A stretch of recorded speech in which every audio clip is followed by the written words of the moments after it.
partially fixed. Keyframe interval Okay. 0.5. That's shit. How does that work? Keyframe interval 0.5. I Yeah. don't even know what that does. What does the keyframe interval do?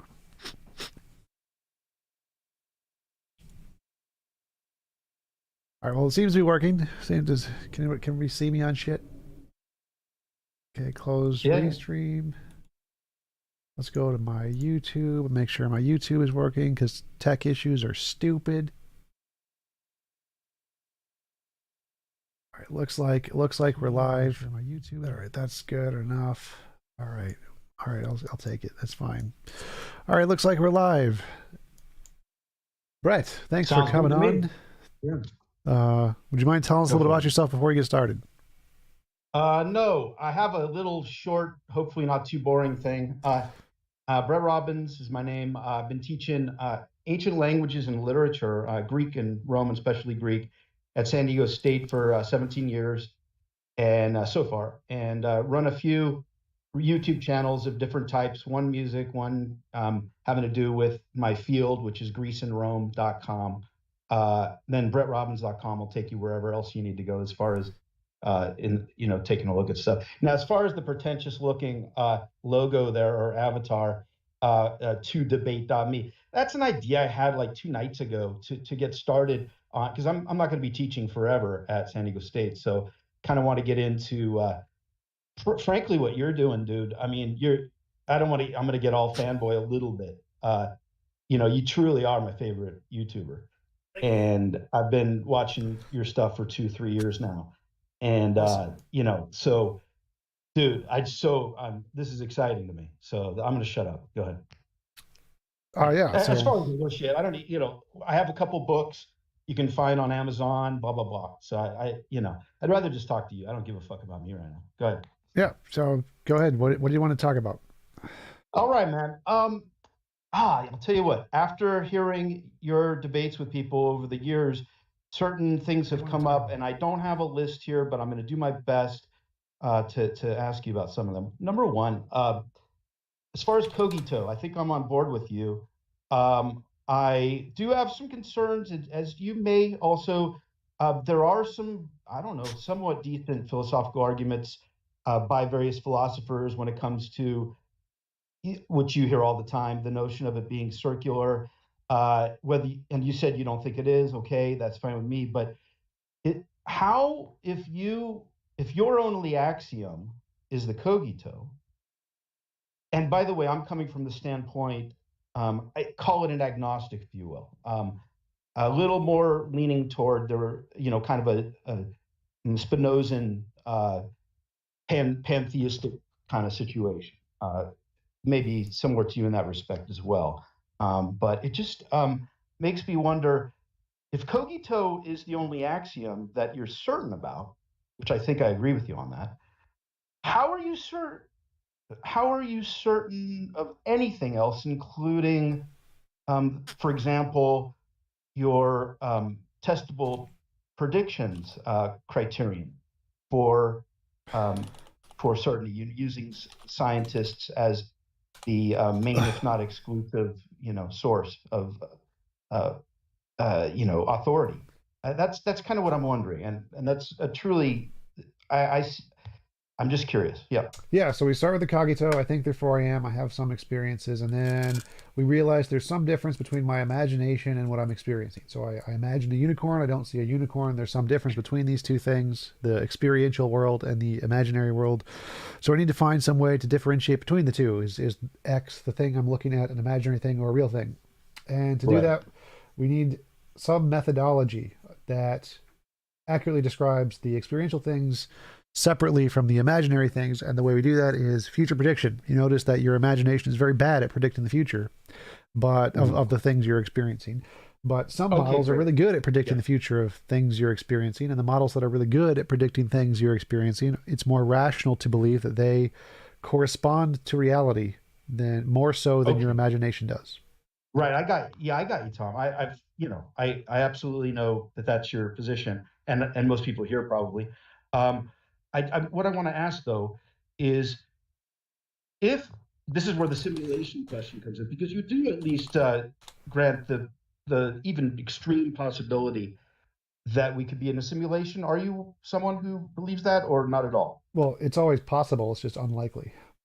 So here's the deal: if it's possible, and if we are in one, and I'm not saying I think there, I'm not only not saying that we are in the simulation, but I don't I don't even know if it's even realistic. But if we are in a simulation, would you then say that the repeated testable predictions criterion loses its validity because then the difference between the imaginary and the real is only a simulated opinion. It's based upon the simulators implanting in us the notion of it being reality when in reality it isn't. Is that a possible? Would you say if we're in a simulation, that's so much for that criterion?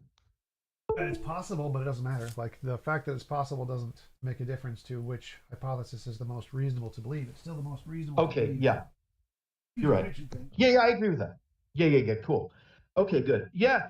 So that's one thing I'm interested in when I hear you debate people is, do you ever have problems with the idea that um, pro, I'm with you on this probability thing, man. Yeah, absolutely. What you just said is way more probable than what I said. I'm with you. But just because it's possible, you say it doesn't matter that it's possible, but would you grant that if it matters, but not nearly as much as going by what the experts in sciences say? Is that fair? Don't know what I mean by that. It's I, like our novel predictions say that, for example, I predict that if we are in the real world, that I will see the sunrise tomorrow or something. The sun rises tomorrow. The fact that it could be explained by the matrix is just post hoc reasoning. What matters is whichever one predictions. That's the more I reasonable. understand. Yeah. Okay, Tom. On the level of doing the best we can to figure out reality, I'm with you. But all I'm saying is this: that if there is a possibility that one of those outlandish scenarios is true, then everything goes out. I mean, I don't know why that matters to me. It doesn't matter at all to you. In other words, probability is enough for you to be close to certain enough not to be worried. I'm worried by the fact that something even crazily possible could be the situation. And if so, so much for the reasonable arguments that you and hopefully I make, when it comes to science, etc. But do you see? And then I'll just move on from here. If it's just Why are you simply a matter. worried? What is the worry here? We could be wrong. Oh no. Yeah, okay, fuck it. Let's move on. Yeah, I have no Well, I mean, answers or even. it's a genuine question here. Like being concerned that we could be wrong is like Yeah, trivial. Like, of course we could be wrong. Like, we could be a brain in the vat. We could be in the matrix. But so that doesn't mean anything we believe is. but I hear that. It's just I don't know why I give a shit. I don't know why I do. I have Well, to get over it. it doesn't change anything epistemically. Like our evidence doesn't change. We're still most reasonable to believe. The belief are most reasonable That's to right. believe, and the most unreasonable thing is still the most unreasonable thing. The fact that something is possible doesn't change which is the most reasonable and what is the least reasonable. Good. Okay. Now I'll move on. Yeah, I'm with you. Okay, good. Thank you. Okay, now here's okay. Your novel testable predictions is based upon what science is able to recognize, to acknowledge the existence of, such as the What? physical, the physical world, physical Say world. that again. Okay, physical. Nature for you is the physical world. Sure. Is that correct? I guess so. Okay. Does it? Maybe this is insignificant, but does it? Is it interesting to you that the Greek, this is the shit that I dwell in. So sorry if this is boring, but the ancient Greeks, their word for nature was physis, and that incorporated both the physical and the, for want of a better word, the noumenal. The noumenal was incorporated in physis. What do you mean? Numinal? The numinal It was phenomenal. monism. It was monism, pure monism. Wait. So the numinal phenomenal distinction is the phenomenal is the stuff we can like apprehend with our experience. The nominal is the way it actually is, and we can never actually get to the way it actually is. Like the numinal is a real thing. It's reality as it is. I'm not sure. Yeah.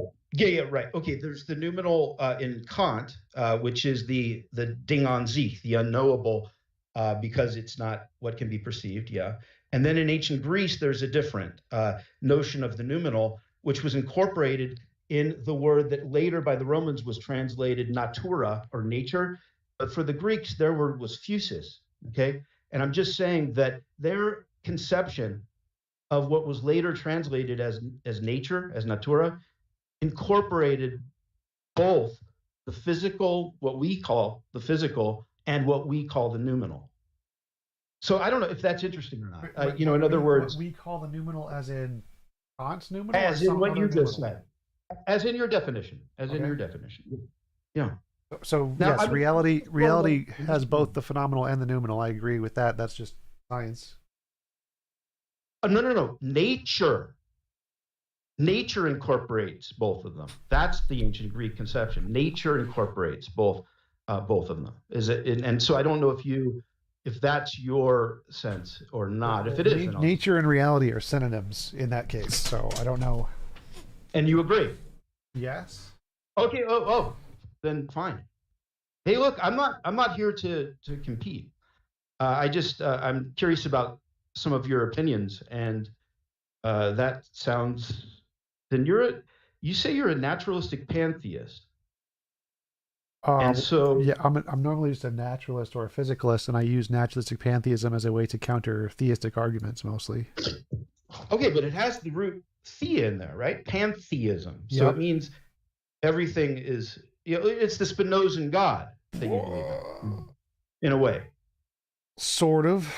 Yeah. Spinoza had a more weird view of pantheism. Mine is just naturalism. It's like science. Naturalistic pantheism is a view in science that just uh, nature is the ultimate thing, Okay, non-guided good. But natural forces. Spinoza didn't. I'm sorry, but Spinoza did not have a notion of God as having Personal mind. it's not anthropomorphic. Yeah. So to that extent, you agree with Spinoza. Get Yeah. some water. Okay. Damn, dude. I don't know. I don't know if you influenced me or not, but so far I'm on board. Cool.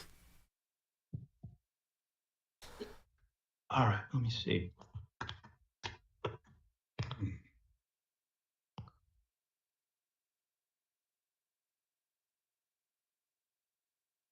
Oh, is this how it works? It's pretty much a question and answer session.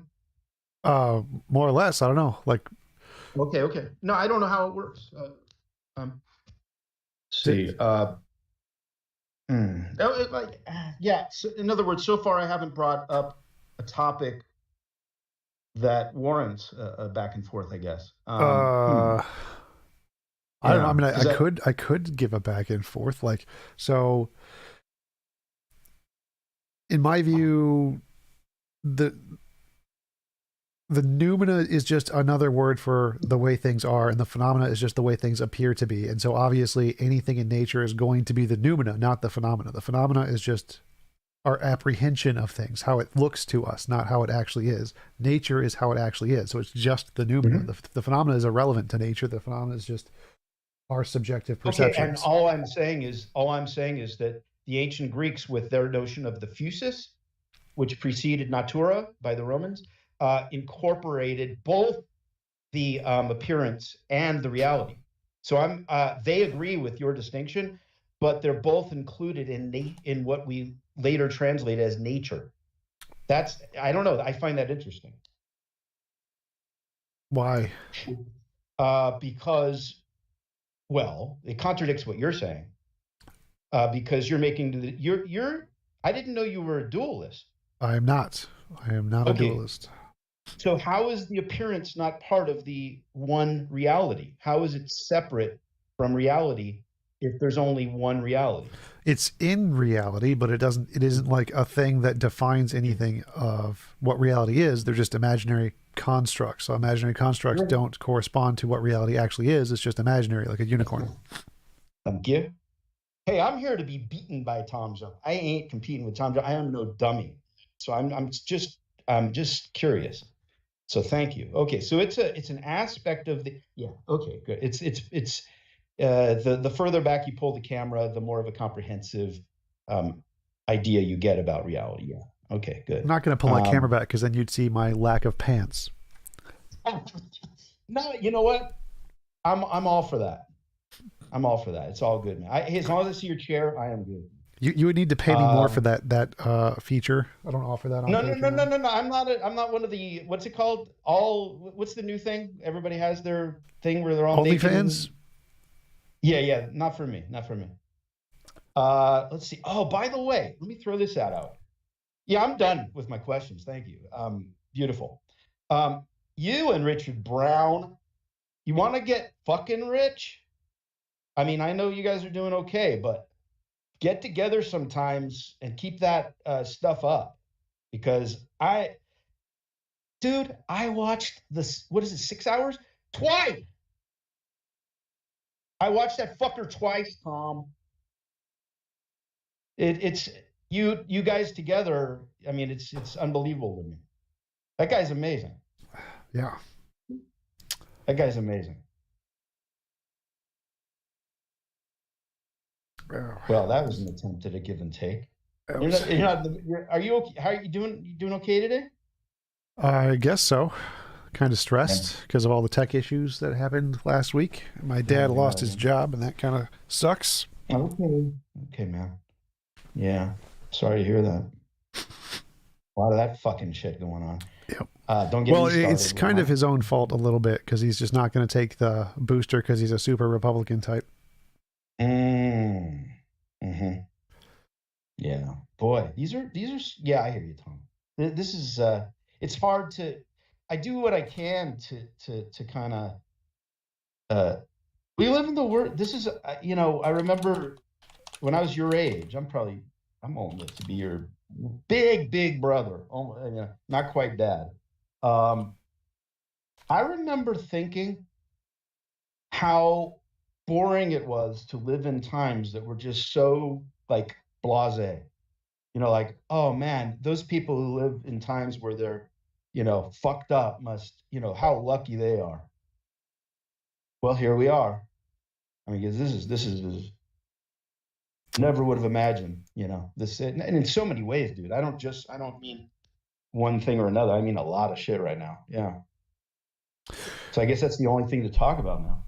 Oh, I think that even though politics is stupid, the world is still better than it's ever been in human history. So yeah, I agree overall. Yeah. Who else had that opinion? I'm trying to remember. Someone, like, it kind of surprised me that I have it to my tongue. Oh shit, I forgot. Whatever. Oh shit. Pinkman? Are you thinking Pinkman? Pinker. Steven Pinker, better angels of our nature. Yes, he did. He also holds that position. That theory, yeah. Yeah, maybe that's what I'm thinking. Yeah. Sounds familiar. Yeah. I guess I agree. It all depends on what aspect of the picture we're looking at, I guess. Because there's there are social things that are the worst it's ever been in the history of America, aren't there? I doubt it.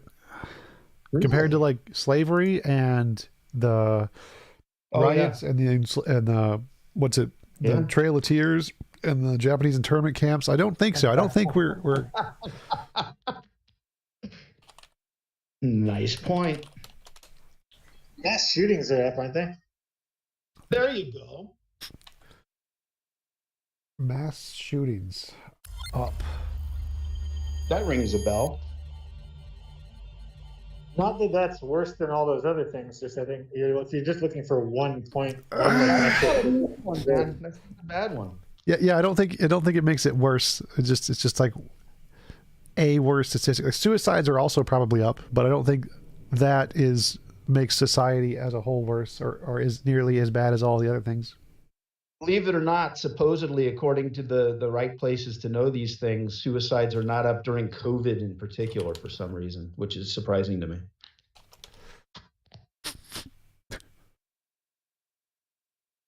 But who knows? You go to Google and you hope that you looked at the fucking right news item. You know what I mean? It's like things are just, I don't know what to believe sometimes.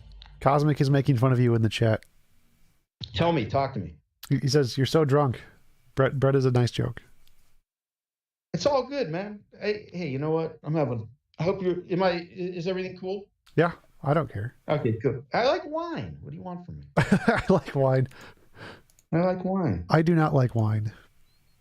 The taste is kind of shitty, but you know it's grapes. You could fool yourself and at least you're drinking grapes or whatever. I've never liked alcohol. No alcohol. Come on, Tom. It's disgusting. Well, good for you. You know, Coronas are good with lime. Real cold after tennis. Give it a shot. I don't like the bitter. I like sweet things. I like cherry Coke, cherry Pepsi, lemonade. Sounds good to me. Yeah, that sounds good too. Some of the girly drinks are okay. Yeah, I got you. The sweet ones, yeah. The slippery slope drinks, yeah. I can do hard ciders. Hard ciders are all right. They're tolerable. I can finish them at least. Mm-hmm. Yeah. So anyway, okay, screw it. If no one's talking, I'll just fucking keep praising your ass. Okay. I know. Does it make you uncomfortable? No, I don't think so. Okay, good. Okay, let's do this. All right. And then maybe a question will come up in the process. All right.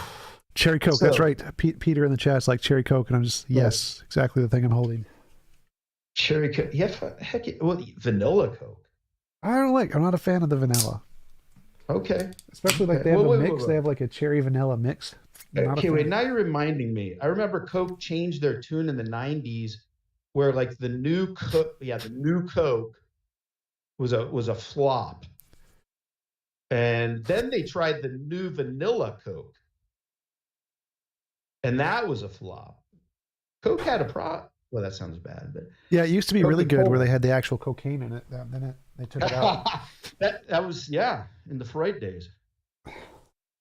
You know, when the doctor was doing it. Have there been videos lately of Tom's that you've disagreed with something he said? Anything you want to hash out?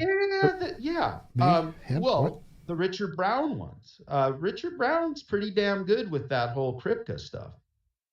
So that's kind of my impression that there was some serious. That was just an amazing debate. I still don't understand that argument. It's like, so there's this objective meaning thing independent of your opinion, and you don't know if you were deliberately aiming towards the objective meaning thing, and now you're aiming towards a different meaning that isn't that. Like, it doesn't make sense. All right, let me throw this at you because Crystal Pepsi. Throw this name at Brown. What Brown's doing is Derrida. He's deconstructing. Okay. So Brown is he's saying that he's being Kripkean or whatever the adjective is, but nah, he's being Derridan. Derrida always wins. Derrida. It's okay. Derrida. Yeah, Jacques Derrida, the French philosopher in the 60s. Right? Derrida. It's called deconstruction. And he's deconstructing shit. So everything you say, he's employing deconstruction to. And anybody can do that because it's impossible to beat that argument. That's all he's doing. But he does it beautifully. It's such entertaining. It has to make, I think the problem is you have to actually make it make sense. I don't think he made sense. Efont, thank you for the super chat. Hot Blonde Brunette Fund. The improfit debate yesterday gave me reverse chubby. That's all for answering all the silly questions. Yes. Yeah. Yes, that guy was wow. That guy was oh my God. It's sad though. He tried his best, didn't he? I tried his best. The beauty of the pros. Okay, wait. There it is. Now I got something that okay. I don't know. Somebody there were a few there were a few comments in the chat which I thought were really, really funny of the modern day debate chat. One was like, this is the Ontangelo, the Muslim Ontangelo. I'm like, yes, that's right. It's the Muslim Ontangelo. And another guy was like, this guy is worse. This guy made me realize Nadir actually had good arguments. And I was like, ow, burn. Like the bees guy. Yeah. It's sad. It's sad though. I mean, I don't know, man. It's dogmatism, man. Dogmatism is, Tom, do you realize you're also a skeptic? I mean, you're a hedonist, you're a skeptic, and you're a pantheistic naturalist. Am I fair? Sure. Thank you. Okay. Well, good for you. I am too. I'm That an sounds good. epistemic skeptic, not a Peronian skeptic. Okay, well, how about this, Tom? Let's figure out what the fuck is the difference between you and me. Okay, now I care. I know you don't, but hey, I put the $50 in. How tall are you? 5'8". I am 6'2". I win. That's funny, but I don't get it. The difference between us. I'm 6'2". That's decent. I get it. You've done better. Okay, but Tom, let me do something. All right. When you were a kid, no, if I not go there, I don't mean that because I had a shitty childhood. I had a good childhood, but some shit. Nothing's perfect. All right. Thank you for the super chat, Matthew. Appreciate it. Oh, go ahead. Did he say something? Nope. Just okay. money. Okay. All right, Tom. Do you think there's any possibility that the collectivity of intuitions throughout our life we've had, that there's the uncanniness of reality, the aspects that fall between the cracks of what can be quantified or paraphrased? I'm not sure what you're at. So like when I hear uncanny, the first thing that comes to mind is the uncanny valley. I'm not sure what you mean about reality being uncanny. Okay. Well, I'll tell you what I mean by it. What I mean by it is the penumbral aspects of reality, the barely noticeable, blurry things that occur to us throughout life, like intuitively. That was weird, like something weird, something a little bit out of the ordinary enough to seem to not fall under the category of the rationally understandable. Do you believe in that? I believe in that. I think I do. Yeah, I believe in that aspect of reality, and I don't think. Wait, like they actually exist, or like people think they exist? No, that they exist, and that they are simulable. That they simulators will never ever be able to simulate that aspect of reality, and therefore, possibly, this is just a conjecture. There is more to reality than what we are able to detect through other channels than intuition. Is there no possibility of that? Well, the first thing that comes to mind is the holographic principle. The holographic principle in physics is a principle that has shown that any information in any 3D space can be represented on a 2D sphere that encompasses that space. So anything that happens in like our world would necessarily be able to be represented by the 2D information on the sphere. So I don't understand why it would be impossible to compute it. Gosh damn. I think it's, for me, a matter of it. I think I have trust in something you don't have trust in. And this is where it gets like, is it I'm mushrooms? Not theistic. No, here, dude, I'm trying to be serious. Like, please, I'm not like competing with you, but I'm really trying to communicate. Yeah, go for it. I had jokes for entertainment values. That's not. Well, hey, hopefully, if everybody's fucking bored, I'll split. But I just this one I'm curious about. Yeah. Okay. I'm not theistic in the sense you mean it, I think. Okay. But I'm also not empirical the way you are. I'm empirical, but I incorporate more aspects of reality into my understanding of what falls under empiricism than you, I think. Like what? The stuff I just tried to explain, the penumbral aspects. Well, like, can you give an example, like specific example? Yes, a million of them. Throughout your whole life, you've had them. Everybody has them. That sense of, that was fucking weird. That shit. The stuff that, like, you don't know why, but in that moment, intuitively, you know that something's fucking, like... Can you give, like, a personal example of something you experienced that caused you to feel this? Like deja vu. Well, yes, thank you. Thank you. The good enough. Good enough. Deja vu? Yes. Well, Good deja enough. vu is just a result of similar things happening that your brain can't differentiate. Okay, so would That's you? weird. Yeah, thank you. So, Tom, would you agree that it's possible that your sense of deja vu is significantly different than someone who sees something more in it than you do, or different at least, not necessarily more, maybe less, whatever, but different, and that might be significant. I don't think our feelings are different. I just think the feelings are neurologically associated with different connotations, but I don't think the feeling itself of deja vu is significantly different between us. Tom, you have more faith in scientific heuristics than I do. You have faith that scientists will eventually one day be able to capture the weirdness of deja vu, and I don't. Yes. I believe we will literally be able to turn it on and turn it off in the brain. All right. Well, that's where we disagree. So I'm trying to think. Why Is there do any you think, way? why do you think scientists will not be able to capture that in the future? Ah, fuck. I don't have an answer. I don't have an answer. Well, do you think So, that's a good best position to hold? Like, so if you don't, Not yet. Not yet. No, I'm not holding it. I'm posing it. I don't know if I haven't tried to defend it yet. I'm going to work on that one. well, just I don't know yet. a thing to think about.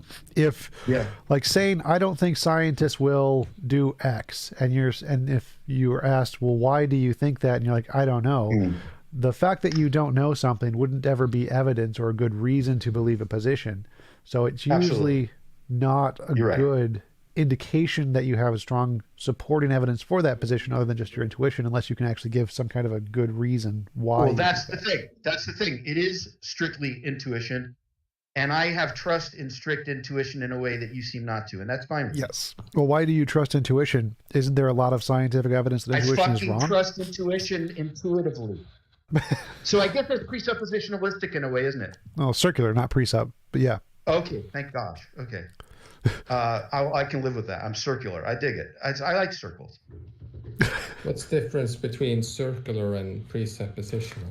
Presuppositional is they use transcendental argument. So they say, in order for this argument to be true, this fact must be true. This argument, or in order for this argument to exist, this fact must be true. This argument I'm literally presenting to you, so it exists. Therefore, this fact must be true.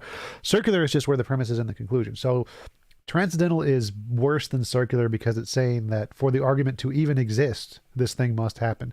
Of course, there are valid transcendental arguments like the cogito. It's just the way that precepts use it is worse than circular. Okay, so talk to me how does having trust in intuition, how is having trust in intuition circular? Oh no, what you said earlier, you said you have the reason you trust intuition, you trust it intuitively. That's circular because you're Okay, asking. fine. Then maybe I was being coy. I don't know, but let me say it over. I trust intuition. I don't know why I do. Okay, that would be like a argument from ignorance normally. I don't know, therefore I trust it, something. But the question would be is like, I would say we have lots of reasons to not trust intuition. Our intuitions have been proven false many, many, many times. So intuitions are not a reliable source of information, so we should not trust them. We should distrust How them. do you know that the times intuitions don't work are something different than what the intuitions that do work are enough to justify two different words for them? Maybe it's misnamed. Both of them under the umbrella of intuition. Maybe one is one thing and the other is the other. One works, the other doesn't. They could Two be. different things. They could be, but you would need to find a way to differentiate those. If you trust intuition, you would need to find a way to show which intuitions are the trustworthy ones and which are the untrustworthy ones. I know, Tom, but you just did what I said. You just said intuitions that are A and intuitions that are B. I'm saying they're not both intuitions. I'm saying the ones that don't work are not intuitions. If you say there's some that are similar but different, you would need to find a way to show that they're different. If you can't show that they're different, then you could say they're just as trustworthy as the other things, which we call intuitions. So if there's... You can show they're different by virtue of one works and the other doesn't. Right, that would be a great way to differentiate, but how do you show that those intuitions work? Because you just said, what about when intuitions don't work? So apparently you can identify them as such. And I know that sometimes intuitions do work And so, so in other words, Wait. it's experience. Yeah. Wait. So like, It's experience. if I have a coin and I'm saying what is, who's going to win the next election, Donald Trump or Hillary Clinton? Trump is heads, Hillary is tails. And I flip the coin gets it right sometimes, and it gets it wrong sometimes. That means that the coin is not a reliable source of information, right? But it's one coin. I'm saying that the intuition that works and the intuition that doesn't work isn't really intuition. Right. So how do you show what the difference is? Because intuition just means I get a feeling.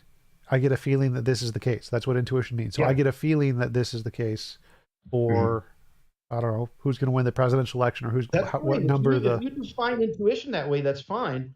I don't know if I agree that the best definition of intuition is simply feeling, because feeling and intuition are two different words, right? And they denote two different things. And yeah, they have overlap, but by the same token, there are aspects. It's like a Venn diagram thing. Okay, so how would you define intuition in the two senses, though? The one kind that is fake and the one kind is real. How would you define those? You have to look. It's an inductive rather than deductive. When you're doing it, I just need a definition. I don't care about induction, deduction, abduction. Just give me a definition. Yeah. So okay, so the intuition that does work would be something along the lines of, look, this is we're throwing shit. Yep. I'm going to do my best here. Okay, the intuitions that do work are ones that don't lead you to say that they don't work. What? You just defined intuitions that don't work, that lead to bad things. Well, no. So intuitions can be right all the time, but it doesn't lead to bad things. But I'm not understanding the difference here. So I have an intuition that that black guy is dangerous, or all that bar full of black people is dangerous, just to use one example from yesterday. And that intuition is wrong, but I have an intuition that that guy over there carrying a gun is a criminal, and that intuition is right. So I can have the same intuition in different cases. Sometimes it's right, sometimes it's wrong. Like, what is the difference between those two?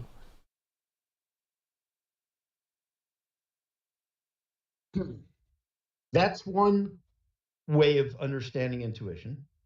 What is a different way? Whether it's right or wrong. It's one way of understanding intuition. Another way is the weirdness, deja vu shit. That's different than that kind of intuition. Here's why. When you walk towards someone at a distance and you have prejudice toward them because of their color or their whatever, that's what you're calling intuition. Okay, fine. That's one way of feeling that. Is that true, or is that not? Like, I feel fear. If you're a racist and you see someone a certain color, blah, blah, blah. That's different than when you're walking down the street and you turn your head and you don't have any fucking idea why, but something weird as shit just happened that made you reminded of something whenever, or maybe some aspect of what you see was like this way. I guess I've never done ayahuasca or whatever. I'm a little wine here and there, but I hear that there are certain psychotropic drugs that people do that lead them to have the kind of intuition I'm talking about right now. That's different than judging someone from a distance. So that's two different things. And so I'm only talking about. So let's say I have a stick and I have a coin, and I throw the stick and it points in directions, and I flip the coin and it gives me heads or tails. Now, these are two different things. You got the stick and the coin, and they're different shapes, different sizes, and they both point in directions. Now, if I wanted to say, like, clearly we can prove the coin doesn't work. If the coin says heads, or like tries to predict the next president, it's going to be right sometimes, it's going to be wrong sometimes, and I have the stick. Well, you could say, well, the stick is different. The stick isn't like the coin. So the stick might not be wrong because we haven't tested it yet. Well, right now we don't have any reason to believe the stick is any more reliable than the coin. So if you want to say that the stick is more reliable, you would have to demonstrate in some way that the stick is a better object to use as a way to believe. Why should we believe the stick more than the coin? Because we know the coin doesn't work. The coin, we tested it, definitely doesn't work. And then we have the stick thing. We don't know if the stick works or not yet. But if you want to believe it, you need a reason to believe it, that it works, not just it's not the coin. The fact that it's not the coin doesn't make it reasonable to believe. And that seems to be what you're saying. What? You're presupposing an isomorphism between the objects of a coin and a stick and one kind of processing of thought and another. They're absolutely apples and oranges. Well, it's not an isomorphism. Isomorphism is a one-to-one correlation. But I'm saying that if you're saying that there are two kinds of intuitions, and there's one It kind means that they're analogous in shape. That's literally what it's. So when something's isomorphic, it means not quite. So it's syllogism. yeah, it's a syllogism. It's a syllogism. That's not the same. But so wait, let's go back. So the syllogism here is that you claim there are two kinds of intuitions. There's the kind that is wrong. And no, not me. I didn't do that. I'm saying I'm saying one of the two aspects of what you are defining as intuition, I am saying is not intuition in the same way that the first kind is. Yes. It's two different. Yes. Yes. So like stick in the coin, there's two different things. No. Right? No, these are not things we're talking about. It doesn't matter. It's an analogy. So it matters very much because it's processual. Literally, it involves time. Literally, intuition involves time. No. Thought experiments. Wait. Thought experiments. What they do is they isolate a variable. So the variable here that matters isn't the physicalness of the object. That doesn't matter. It's irrelevant. So what? I respect you too much to want to continue fighting with you. I don't want to. No. This is important. We gotta like understand this. I don't want to fight with you, man. That's fine. But I still gotta like understand what. I like this guy. I like this guy so much. So like, first of all, this is a good conversation, and I want to continue. I concede to victory. To defeat from the very beginning. But here's all. Tom, I think it matters because the analogy is flawed because one is processual and the other is purely material. And so when you're saying that one thing relates to another on the plane of material and one thing relates to another on the plane of process that involves temporal change, that analogy breaks down. Because okay, but that's not a part of the analogy. The difference is essential. That's not a part of the analogy. That doesn't matter. Literally doesn't matter. The topology of each of the figures of the analogy matters. Literally doesn't matter. Yeah. Okay, then I can disagree with you. I mean, you can tell me that it's not my opinion. Fine. I know. What has nothing to do with your opinion here. So. Hey, Richard Brown, listen to what I just did. Tell me if I'm right or wrong. All right. Anyway. No. So I think you're right. We have to go back. Go back. Yeah, I think you're right. I've been texting in the chat, and I finally have the ability to speak now. All right, so we need to go back. So the point of the analogy is, as you say, there are two things. There is intuition and a non-intuition thing. One is reliable. One is not reliable. That right? Is that accurate? No, I have to admit, I can't do any better than what I already did, Tom. I did the best I can. I'm looking for a yes or a no. So you're saying there's... No, because for formula, you're doing what they did to Jordan Peterson with the rephrasing thing. What? I don't agree. I don't agree that I said that. No. Okay, I'm not asking you if I'm asking you. I'm trying to rephrase your argument, and you can tell me this is right, this is not right, and then correct it. I can argue for myself, dude. Right. And I feel like we already did it. If you feel like I'm good with this topic, man. Like, this is, it's kind of. I gave everything I had to that. No, this is a good conversation. Lots of people are very entertained by this conversation, so it's a good thing to continue going. It's a patronizing thing to call it entertain when I want you to win, Tom. I want them all to love you, and I don't give a fuck what they think about me. I respect you too much to fight with you, dude. I don't want to fight with you. I'm not. This is not about fighting. I'm literally just asking questions. No. Everybody here knows that you're in that mode where you start laughing and kind of kicking ass on the other dude, and I don't want to be that dude. I don't want to be my ass kicked by you. You can call yourself a victor. I don't care. I'd rather change it. Fine. Do you think you did good on that? Just asking. Another thing to talk about other than. I don't know whoever asked that question. I don't know who they were talking to. I was talking to you. Do you think don't be mean. It's fine. No, I'm not being mean. I think. Well, I can't say what I think. I'm just asking, how do you think, Let me talk to you, dude. Sure. What did you say? What's your name, dude? You can call me Oracle or Oriax. Oracle. It's easy to remember. Oracle. Okay. Hey, Uwu. Oracle. Can I call you Uwu? OWO. That sounds like the Uwu thing. That's why. I know, Oracle. Am I fucking full of shit here? I don't think so, but I think you're not the best at articulating, and neither am I. But I think I know what you're getting at. Okay, well, tell me how I could have improved my articulation, please. I'd like to hear you articulate. Like I said, I'm not the best at it. I would say. Well, so far I'm winning. Let's articulate together. Go ahead. Well, I don't. Well, I think that, but I think that for other reasons. But I would say that if you want to be competitive, let's articulate together. Go ahead. No. I'm saying. I'll compete with you. I'm not.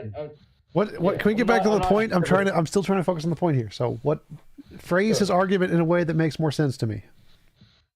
To me, it seems as if the rephrasing of saying that there are good and bad, not good and bad, like correct and not correct evaluations of the. I'm forgetting words. I don't know what's going on with me. Intuition. Yeah, intuition. Jeez, like I don't know what I'm doing. Go ahead. Yeah, so like the different ways of intuition of saying that they either are correct or aren't correct. While that is a fact of reality, then to say that then they have to be testable and that there has to be some kind of correct and incorrect. Yes, there would be, but you would have to like go and use a different system to even evaluate that. So that would be where I would start with like the conversation, saying that it's too. Like everyone has kind of intuitions. Even science is based off of intuitions at its core.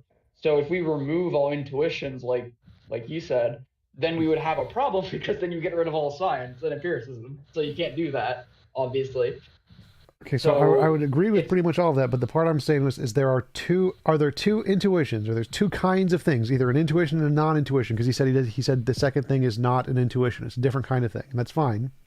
But there's two kinds of things. Either there are two intuitions, or an intuition and non-intuition doesn't make a difference. There's two things. There's the ones that work and the ones that don't work, right? Right. And yes. Okay, go ahead. Go with that. Sorry to interrupt. Yes. Okay. So there's the ones that work and the ones that don't work. So like it's like if we have a coin and a stick, and we know the coin doesn't work. The coin is broken, and we want to know if the stick works. You can't just say it's not the coin. That is not evidence the stick works. So what I want is, as Uwu said, I want, how do we know, or what reason do we have to believe that the stick, which is analogous to the things that aren't the failed intuitions, how do we know that they work? Why should we trust the non-failing intuition thingies? It's axiomatic. It's committing to the axiom. That's all. If you either commit to the axiom of trusting intuition or you don't. And when I say trusting intuition, what I mean is the intuition that doesn't not work. In other words, when you say that you're seeing someone from the distance. Okay, but what if we don't know? What if we don't know if it works or not? So we have an intuition and we don't know if it works or not. How do we? Tom, please, can I just please finish my sentence and then I'll shut up for you. I promise. I'm just saying this. That when you misjudge someone from the distance by their color and you're racist and you're scared, that's a completely different type of experience than what I'm calling intuition. And therefore, that's fine. The fact that the first one so often is stupid and doesn't work has nothing whatsoever to do with the fact that the other thing that does work works, and that therefore the other thing is different enough to warrant being considered something completely different from the other thing. Not one way of being intuition and another. That's fine. One is intuition and the other is something else. Right. I agreed with that for the sake of the argument. That's why I used a coin and a stick. The coin and the stick are two completely separate things. The coin being wrong doesn't prove the stick is wrong. They are separate things. I agree. Okay, go ahead. So I'm trying to figure out, let's say we have an intuition. We have a spooky intuition. Like what you're saying, like something is weird there. Now, it might be right. It might be wrong. Why should we believe it's more likely to be right than it is to wrong? And you said it's axiomatic. No, I'm saying that if you trust intuition and you don't trust the other thing, whatever the hell you want to call that, Sure. then your axiom consists of trusting in the thing that works. And the other thing that doesn't work is not part of the purview of what is incorporated That's fine. into That's fine. one's So we can trend. so we can forget the racist analogy for now because that's not important. That was just to try and help me clear up the conversation. So you're talking about this other kind of spooky intuition thingy, Yes. and you say you just believe it, like axiomatically kind of thing. Here's what I'm saying. I'm saying that I believe that it's a penumbral aspect of reality. That is, cannot be captured through quantification ever by scientists. Yes. That's the uncanny. Right. So the that's uncanny valley is a little different. It's a little different. Right. Uncanny. Just Yeah, look I at it. understand. I understand. Yeah. But And so what I'm so saying that- here is that David you're Lynch- saying Dude, put it this way: David Lynch would probably agree with me. Not that it matters. I need you to clarify something. Go ahead. So when you say that you believe this intuition is a penumbral part of reality, you're saying it is a thing that science can't ever discover, I said right? trust, Something like that. Trust is different than belief for me. But go ahead. Those are the True. synonyms. I'm not picking at you. Synonyms. Trust is a big word for me. Okay. It's fine. So I'm saying that's my only axiom in life is my trust that the weirdness is something that is special about reality that will never be duplicated by motherfucking robots. Right. So you have a feeling that there is this thing you have experienced, and you believe this thing is special in reality. It's some new kind of ontology that science can't discover. I trust that it is not believe. You keep putting Belief and trust the are word synonyms. belief To in me, there. they're exactly the same thing. Not for me, and they're Okay. not. No, they're not. You want me to explain why? Because true comes from the Anglo-Saxon that is rooted in the very word tree. Tree and true come from the same root. So for me, it's a fusus thing. It's trust in this aspect of reality. Belief to me is a different thing than what I just described. So I'm using my own words here. Yeah, that's my understanding of trust. It's different than belief. You can say the synonyms. There's synonyms. There's a lot of synonyms, dude, and that doesn't mean they're the same word. So if you trust one of your intuitions, then you believe that intuition is true, correct? Yeah. Yes. Okay, Yeah, so let me say that again ideal, slowly. in a way. If you trust your intuition, then that is a belief the intuition is true. That comes later. Yeah, that's conceptual. I Okay, agree. so trust and belief are the same thing. Trusting. No. Trust comes intuitive. Trust comes before belief. Belief is based upon trust. So you trust something, then you believe in it based upon your trust. The trust is deeper rooted. The trust comes from somewhere that we all know is real. And if we resist it by calling it God and saying that we're atheists and that there's no aspect of reality that is transcendent like that, then we're contradicting pantheistic naturalism, for one thing. Because Spinoza was all about this shit. Thanks for the super chat, Frank. Really appreciate it. Tom, the intuitions that work, and the others that don't exactly. But the sentence I'm focused on. Assuming that they both fall under the same category, and if it's essential to one that it works and not, I'm sorry, if it's essential to one that it works and essential to the other that it doesn't, the question is whether or not they deserve to be put under the same category. I don't care if you put them under the same category. We can put them in different categories. That's fine. But so the sentence I'm focusing on is wait. Hey, Richard Brown, because they are. I hope he listens. All I'm saying is this: that because it's essential whether or not it works, it has to do with the very fucking definition of one and the other, and therefore you can't assume. Maybe you can do it. You have to look into it. Whether you can consider them both under the same categorical umbrella. Care. We don't care about the category. There's separate categories. We agree. Stop bringing that up. We're done. We're done on that. They're separate topics. They're fine. Yeah. So the one that doesn't isn't. I don't care about the. We're done with the intuition thing. It doesn't matter. They're separate topics. Okay. We're agreed. Go ahead. So the question here, I want to focus on this one sentence. You believe it's true. You say believe. I didn't say believe. No. Remember. If you trust your intuition. You believe it's true, correct? If you trust your intuition, that means you believe it's true. Yes. Okay, so you believe that your intuition is true. Yes. Okay, so This is the question. Why do you believe your intuition is true? How can you tell the difference between it being true and false? Let's say you have an intuition that there is some spooky. Wait, stop. There's some spooky thing behind you. There's a spooky. You have a spooky intuition, and and you said that you believe that is something in reality that science will never discover. You used the word spooky. I didn't use the word spooky. It doesn't matter. The word itself literally doesn't matter. I'm just trying. It's shorthand for your argument. Qualifying it based on the words you use, stop. We're going back to the name. We got to focus on the point here. So you said that you believe when you have these intuitions, you believe that it is true that this intuition is describing something about reality that science will never discover, right? Capturing something about reality. Yeah. Okay, and so how do you know what reason describing is different than that does? They're synonyms. It literally not. No, So they're not. don't No, stop. they're not. Stop. They're not. Stop. So Hey, everybody. wait. they're not the same. Go ahead. Stop. So I'm better at talking than you. I'm better at communicating than you. I know that they're synonyms. So you know what, I Tom? know these better than you. Very defensive, Tom.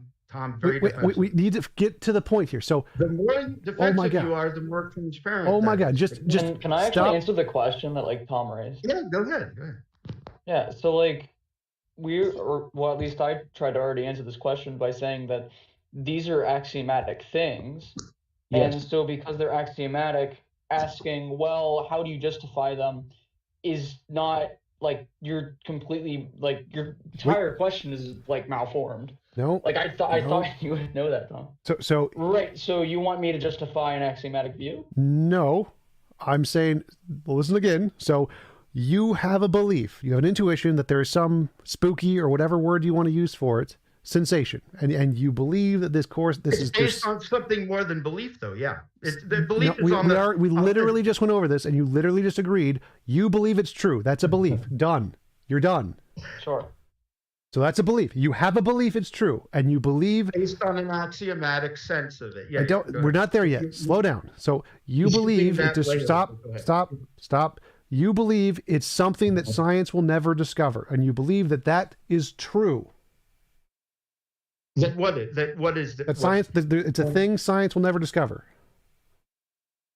That particular experience, not the phenomenon of it.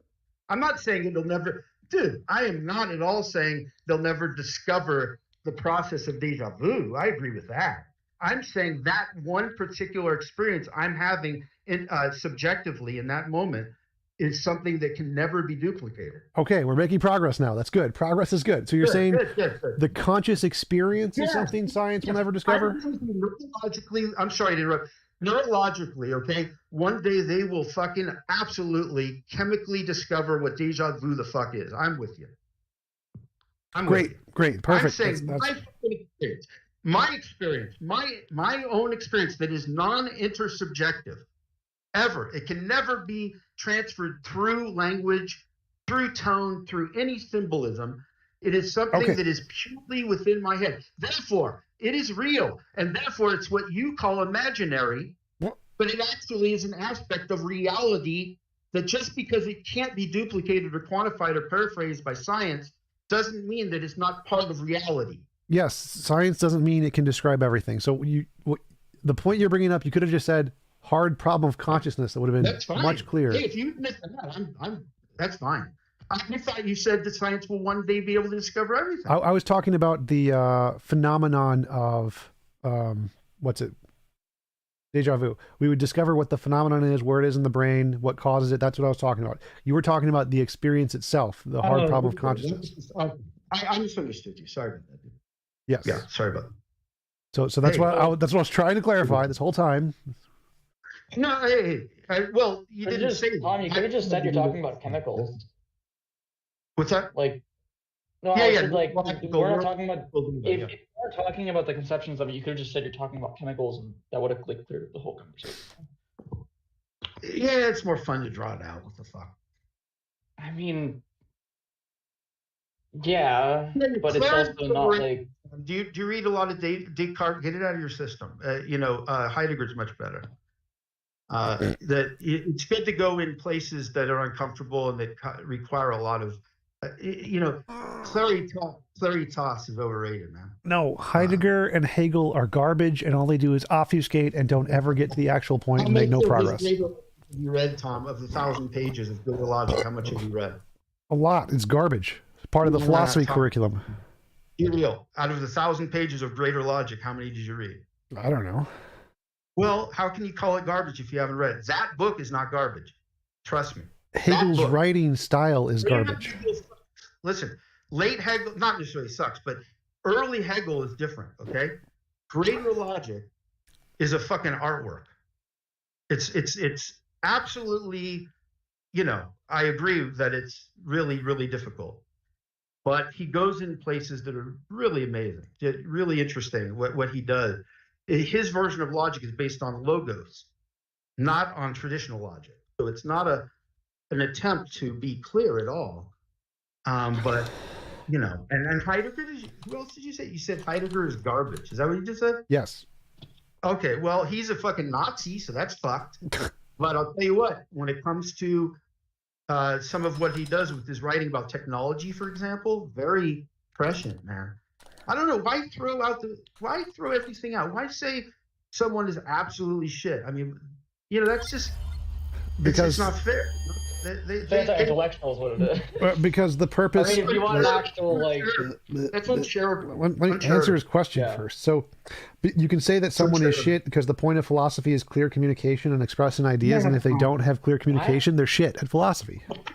I don't know who agrees with that. Clarity is not a. Sometimes when you explore ideas, it's not clear. I mean, look at even some of the best social philosophers who aren't clear. Adorno, for example, I'm guessing you wouldn't mind that guy. Yes, garbage. Damn good writer. Derrida, Very garbage. hard to understand. Like I'm not a fan of any of the social constructionism or any of the postmodernists. I think they're all garbage. Yeah, but you're labeling, you know, writings that don't always conform to those labels. You know, like for example, Heidegger. Who ever talks about what he says about technology? Nobody. I didn't say writing. I said the person, the guy himself. Oh, he's a fucking piece of shit, man. So what? But the point is, does that mean that his writing is? Well, anyway, that's a topic for debate for sure. Yeah, that's fine. If you think that's you know, that's fine. I don't know. I mean, like, if he's writing about technology and he's a fucking piece of shit, do you not, you know, read what he writes about technology because he's a piece of shit? I don't know. That's your choice, I guess. Frank, when is the next? Frank asked, when is the next stream? I think I have one like every day for the next few weeks, which is cool. Whatever. Anyway, Thomas, sorry. Yep. You know, if I, what am I sorry about? No idea. Did you have a good time? Yeah, I mean, I'm fine with any kind of conversations. Like you're not Darth Dawkins. You're not as annoying as him, so I don't have a problem with this. Yeah. Well, but I am annoying though. I mean, because I've never enjoyed conversation in my entire life, so because of that, I find most conversations annoying. So it's not you. You're not particularly bad. Oh, thanks, Tom. Yeah. Well, anyway, I respect the fuck out of you. You are the most influential YouTuber for me. Nice. And I know it's a big overused word today. And I really appreciate what you do, dude. And just fucking go to the stars. I mean, I've been with you since about 4,000 subs, and however long ago that was. And appreciate what you do very much, man. Yep, appreciate it. Thanks for the compliment. By the way, what's the Tom? What is the limit on? Do you mind if maybe, I don't know, fucking half a year or a year from now I do it again, or what? How does that work? I charge $50 for a debate. Anybody can pay me anytime. Yeah. No limit. Don't care. No limit. I could do this in a month. Tomorrow, you're free in 10 minutes. Sounds good. Hey, thanks so much, dude. You all have a good one. Anytime. Okay, man. Bye. Thank you, Marty, Mad Scientist, for the super chat. I appreciate it. Oh, there we go. I needed to pin Jay Schneider's comment because Jay Schneider is making a compilation video of my debate with Darth Dawkins and Godless Girl on his channel. Anybody else got any questions, comments, want to say shit, bring up any topics, make fun of Simon?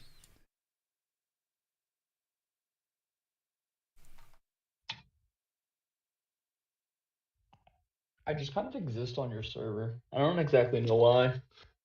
What? I think it's, What? sorry. What was the first sentence? Couldn't hear you. Oh, I said I just kind of like exist on your server, I suppose. I don't exactly know why I'm here. I think someone sent me a link. Cool. Yeah. I don't have anything.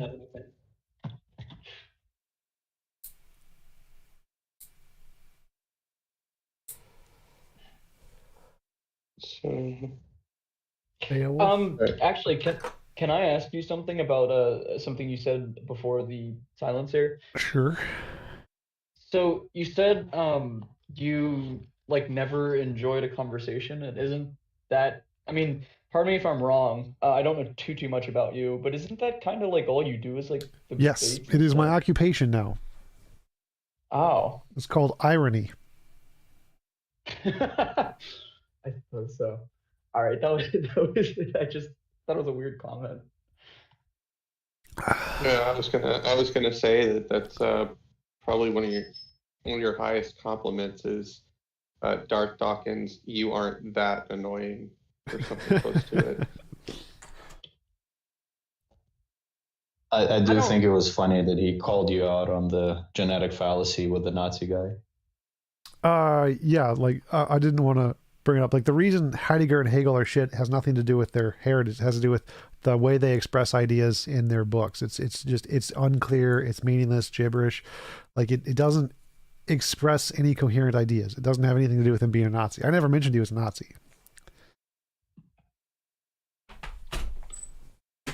I mean, I think I kind of agree. I don't think they're necessarily shit though, but they're different. They're definitely hard to read. And if your view, as you stated, is that like the whole idea of philosophy is to be clear, which I don't agree with, then yeah, I can understand why you think they're shit.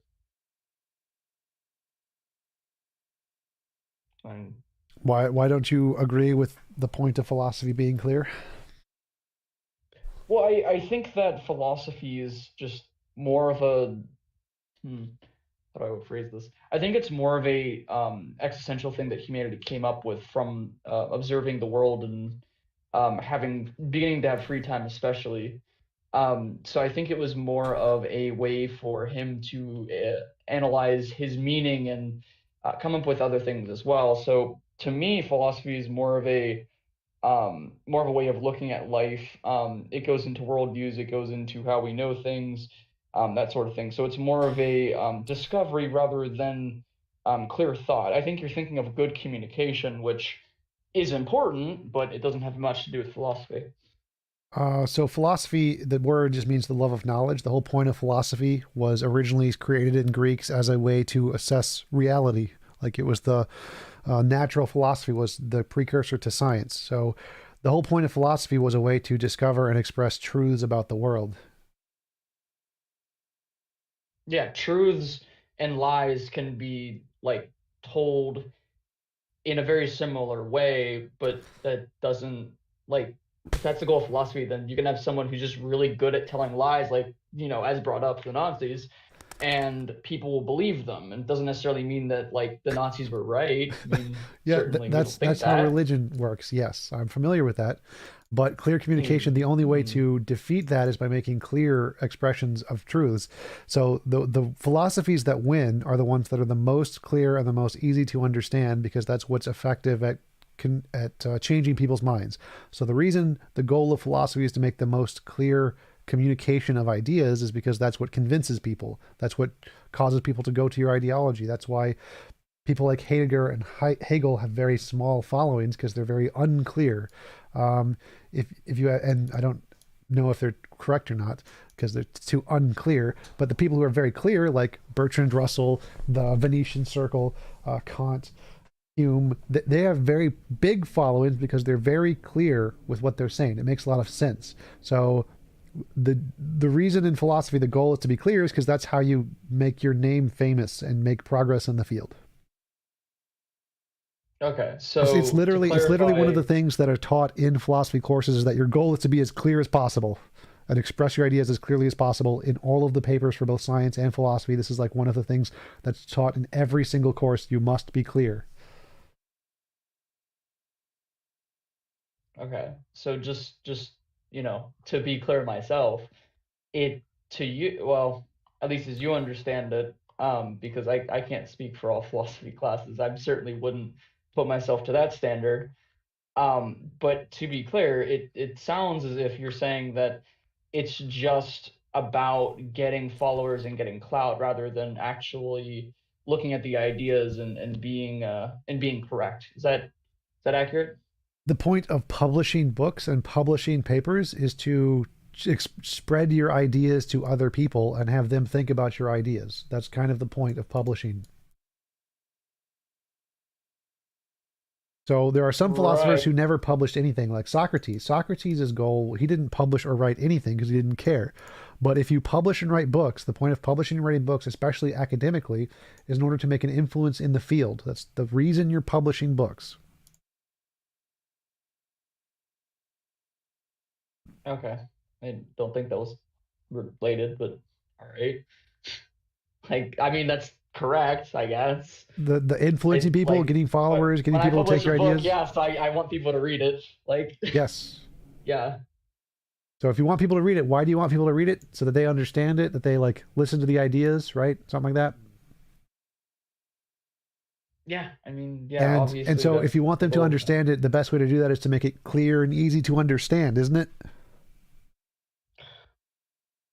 Yeah, of course, there's going to be people who write in different languages that don't translate well into English, let's say. But well, the problem isn't the translation. Like there are people in German who are very easy to understand. It's literally like the problem. Hegel and Heidegger make up their own words and use them in esoteric ways, and then make up other words to refer to the relationships of their own made-up words. That is not a good way to do this. Like you should use words that people already understand, because the more words you make up, the harder it is for people to follow what you're saying.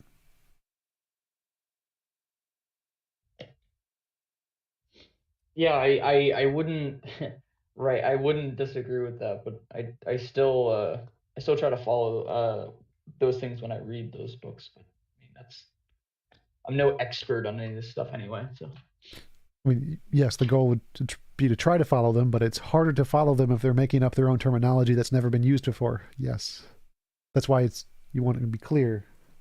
Clear is good. yeah, I mean, yeah, obviously in communication, yeah, I agree with that. Obviously, like good communication is key, and that's why I think next to rhetoric, people should like have a basis in good communication, because regardless of what side you're on, because I obviously don't agree with you on a lot of things, I imagine, but I like when you are very forward and very like easy to understand, because obviously you're going to get a larger following and your ideas are going to spread throughout, and I try to do that myself. There's no animosity there. That's fair. Perfect one. TJump, you should read more of the Theology of Cornelius Van Til. It will recalibrate your understanding of unclear writing. Cornelius Van Til was like one of the first two major precept silly guys. Rick James, hey TJ, what do you think about the debate topic? We are all Nazis, immoral evil. We are all, I breathe, you breathe, Nazis breathe, we're all Nazis. Oh no. Let's see.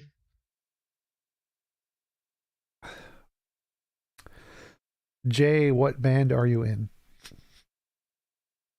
Somebody in the chat. KCA Randy asked Jay what band he's in.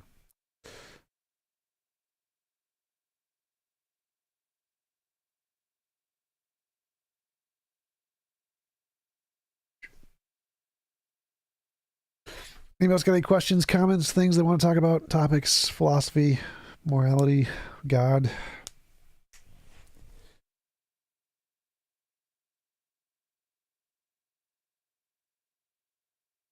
Hey, Jesse. Hello? Hey.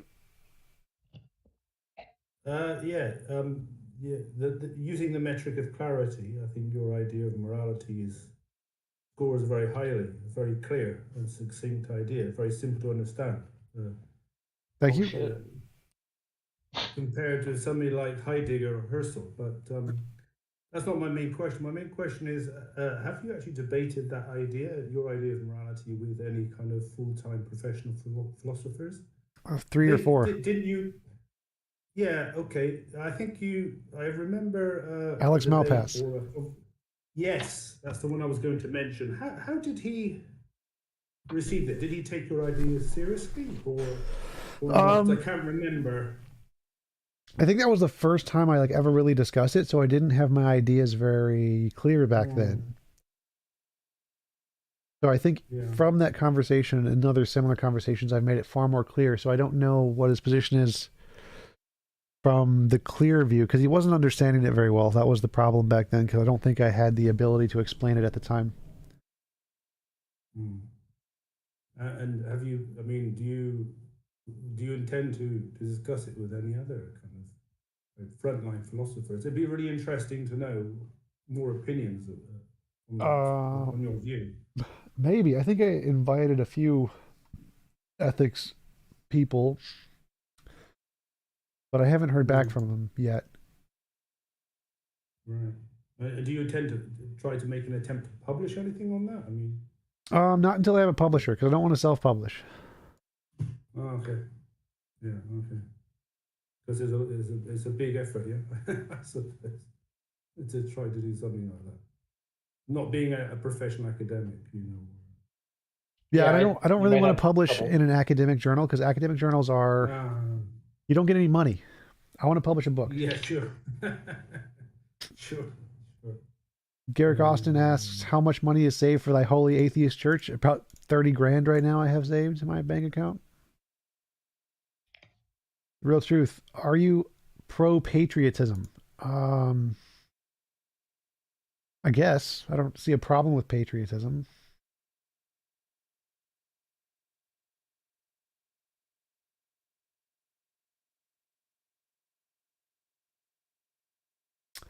E-Font, can you explain a little more about how morality is objective? I like how you compare it to fitness, but I wonder if you can expound on it. Do you see any major defeaters to the code? Yeah, so morality can be objective in several ways. It could be like a platonic object. It could be a law of physics. It could be a higher order emergent property like fitness, where it's just something that minds in our universe because of the way they are built and the laws of physics are determined to come about this set of beliefs or whatever. Do I see any major defeaters? Yeah, it's definitely possible that it wouldn't be universal. The only way it would be objective is if the same pattern would exist or come about universally, in all life forms in the universe. So if it was just subjective product of evolution, then that would be a defeat for it. Rick James, let me clarify. The question I have is, were all Nazis in the 20th century evil, immoral? No. There were many Nazis who actually fought against the party once they learned about all the bad things. So they weren't all evil, immoral. It's the ones who wanted to gas the Jews that are the evil, immoral ones. They literally wanted and did do it. Many of them were against it. Is this live stream taking only certain topics, or is it open to different topics? Because I'm interested in your take on anti-theism, because that's what I classify as personally. Jesse White, anti-theism. I don't think I would agree with anti-theism, because I think from an evolutionary standpoint, religion has made many benefits to humanity since before religion was invented. So it's kind of like the horse-drawn carriage. It's a new piece of technology. I'm not anti-horse-drawn carriage, even though it does bad things, like it tortured horses and there's crap all over the roads. But because there's a newer thing, a newer technology that's better and can do all the benefits that it has without all the consequences, it's now outdated and no longer useful. So I think that secular ideologies are better now, but religion was good in the past. It provided a benefit. So I wouldn't be anti-theistic. I'd be be pro the better ideologies.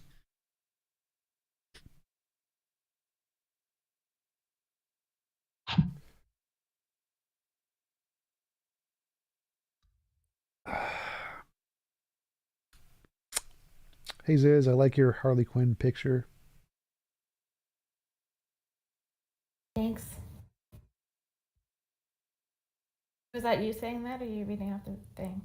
Yeah, that was me saying that. Okay, thanks. It's better than Simon's cute baby owl.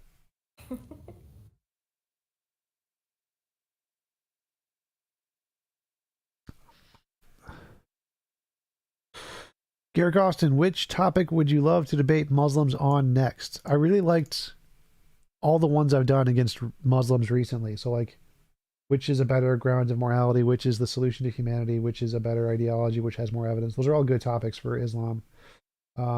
Islam is definitely interesting because they have a much different argument style than Christians do, which I'm definitely not used to. They bring up a lot of irrelevant topics. It seems like a lot of the Muslims, what they do is they throw a bunch of stuff out there that has nothing to do with the topic, like shotgunning. I forget what that's called, like the creationists do.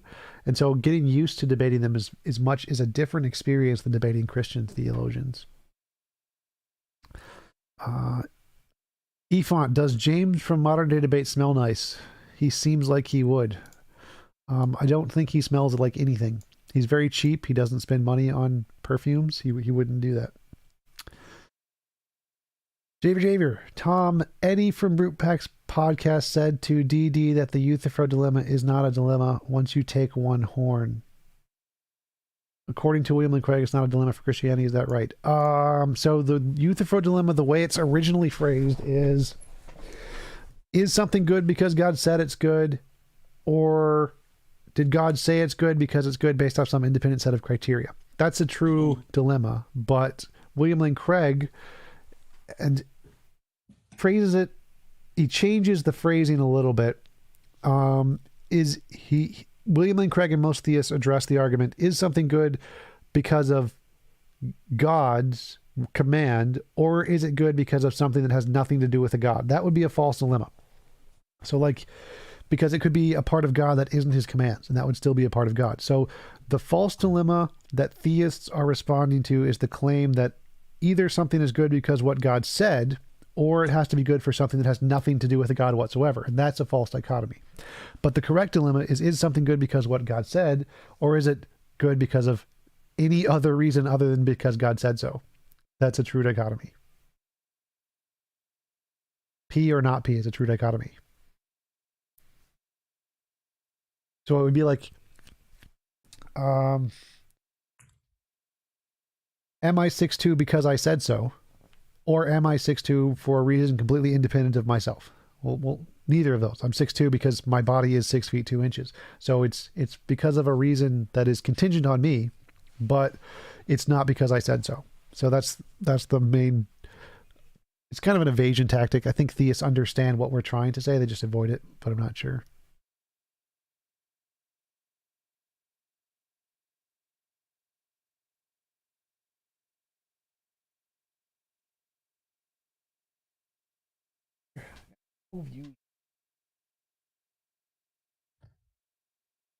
TikTok, no TikTok. Turn off. In now. I got 172 views. All right, that's a little more. Not bad. It's not bad. It's not bad. Tom, do you plan on making any more debunking videos? Truly like your ontological and teleological vids. I need an editor to do that stuff, because I don't want to do any of the technical work because it takes too long and it's too much work and I hate it. So if I have an editor to do that stuff for me, then I do more.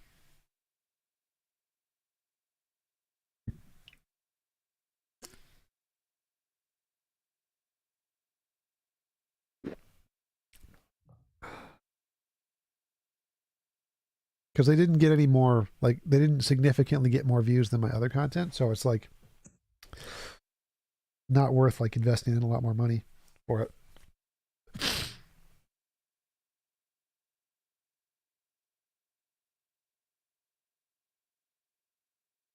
Tom, would you debate alongside Matt Dillahunty again, as you did once before? I mean, after the recent comments he made, would you pair up with him again? Sure, I don't care. Like I don't care who I pair up with or debate against. It doesn't make a difference to me. Maybe not Godless Girl. If I was paid, I wouldn't care. Okay. Sure. I think she'd probably fall asleep halfway through That would be an improvement. it.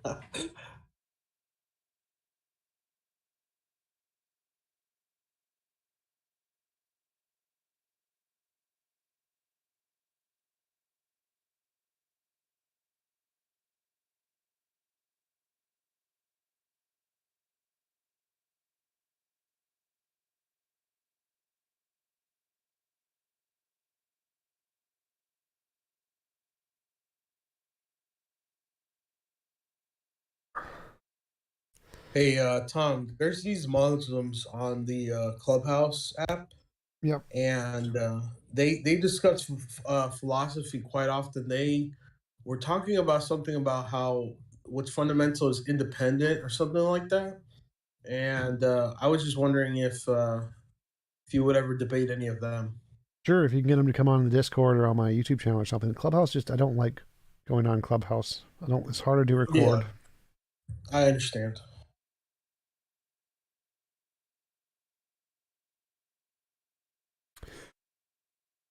Garrick Austin, I want to edit some of your debates and make the opponent's speech more precise, especially people who say, but we can't understand complex things and go on for ages. Like, you can, yeah, all of my stuff is free for anybody to copy and edit in any way they want. I don't care.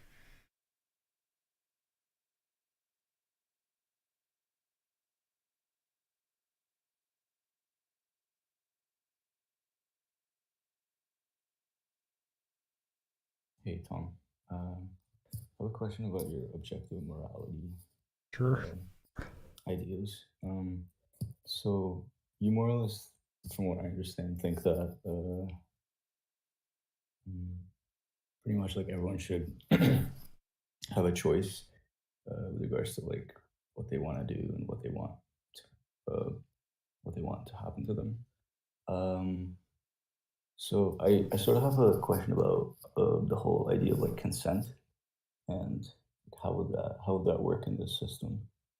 Would it work through how it works now, like through language?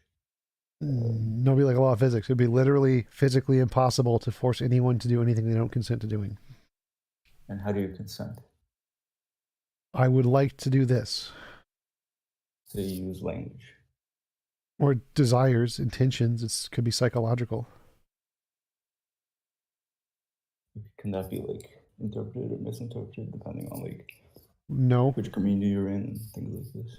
Because it's based on your brain. Like, if your brain desires to do something, that's consent. Whether anybody else is aware of it is irrelevant. Right. See. Okay, makes sense to me. So it would be like the laws of physics would be aware of it, and that's all that matters. So if you don't consent, the laws of physics would not allow you to be punched in the face, essentially. Right. So it's somehow like connected to like your desires or whatever. Yeah. So a way to do it in the real world would be like give everyone a personal force field or something, and they can voluntarily choose to turn it off, but until they do, no one can punch them in the face. Okay. Let me see. Thanks for that. Yep.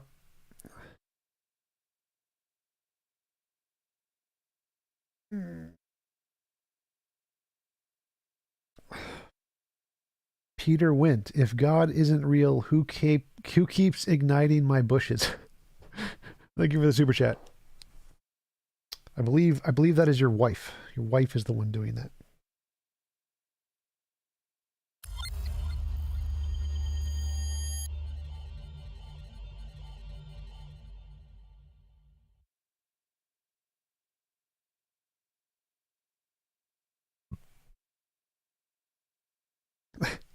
Does anyone need pillars of salt? My lawn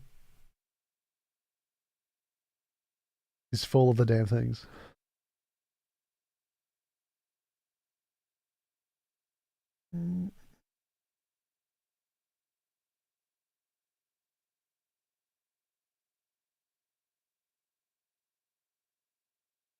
Tom, I just thought of a very good kind of model case to kind of illustrate your model of morality really well. I mean, I might be labouring the point now because I think you've made it quite clear. But Go anyway, I always think when I think of trying to work out in my mind how your idea of morality works, is the Gestapo officer at Anne Frank's door, because preventing the Gestapo officer's will to arrest Anne Frank is immoral, but his imposition on her will to live is a greater immorality. Yes. Is that a kind of like a microcosm, a good microcosm of what you're trying to portray, isn't it? I know it sounds very simple, but Sort of, yeah. More or less. But I would make one caveat is that your will only applies to yourself and your property. So if you have a will to do something to somebody else, that it isn't immoral for you not to get that. It's not immoral for the Gestapo officer to try to impose his will on arresting Anne Frank. Well, it's not immoral if the Gestapo officer does not get Anne Frank. So if you will something, like if I will to punch you in the face, if I don't get to punch you in the face, if I'm stopped from doing that, that's not immoral because my will doesn't apply to you or your property. So I don't get to will to take your stuff. Right. So that's immoral because he doesn't get to do that. It's not the fact that his act itself is more of his will being imposed against is less than the imposition. Well, no. It's like your will doesn't apply to other people and their property. So your will is not being opposed upon if you will to do something that somebody else's stuff and you don't get to do it. So your will is only imposed upon when it applies to yourself and your property, not other people or their property. So it's not even immoral that the Nazi doesn't get to harm Anne Frank because his will doesn't apply to Anne Frank. It applies to himself and his property. Right. So he simply has no right to do that because it's not his property, not the fact that it's a more gross act in itself. Yes. Right. Okay. Thank you. But another example would be like, to try and get closer to what you're getting at, is like, if I will to pick up a rock or whatever, and somebody else also wills to pick up a rock, and there's only one rock, then one person picking it up would be moral, but it would be immoral because the other person doesn't get to pick it up because the rock isn't either of our property, and so we both could will to do that. Okay. Thank you. Yep.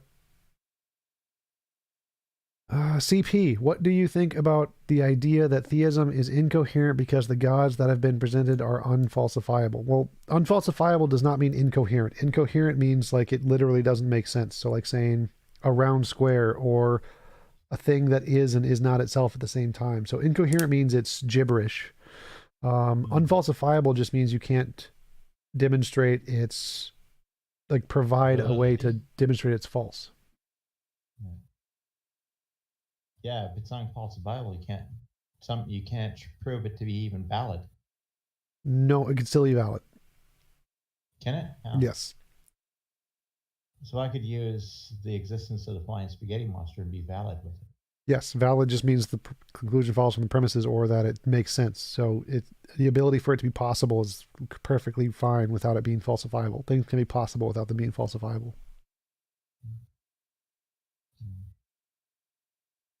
So far, I've seen no possibilities for God.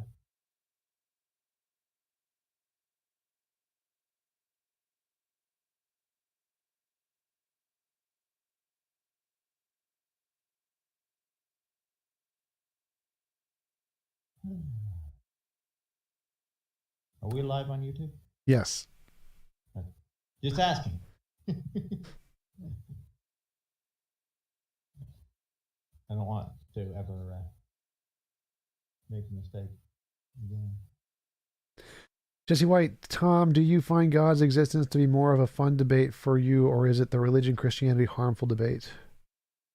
I personally like the God's existence debate because it's more philosophical. Like the is Christianity harmful debate is more stats based. You just got to bring up the stats, and that's not as fun because I don't like the research. Philosophy is easier.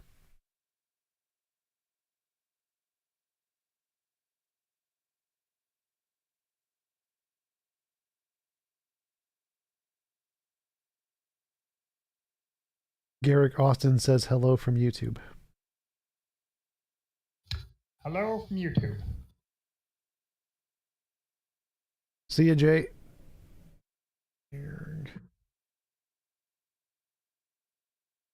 Oops, I didn't mean to do that.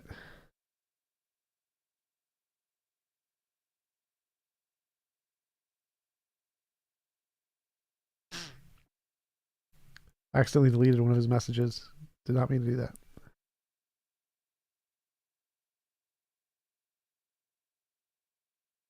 It's already 4 o'clock. Holy shit.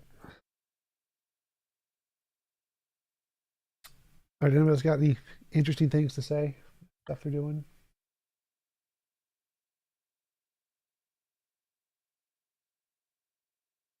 This is the part I'm bad at. Like, I'm not good at filling space because I don't like talking. All I know is Arabic is a beautiful language. And that's evidence of God, right?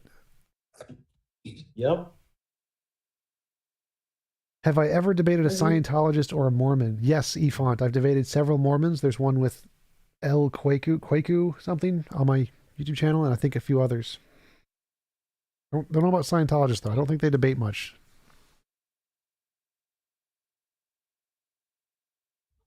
Did I hear you playing Y Test the other day? Playing what? Oh, Lee chess. Yes. Yes.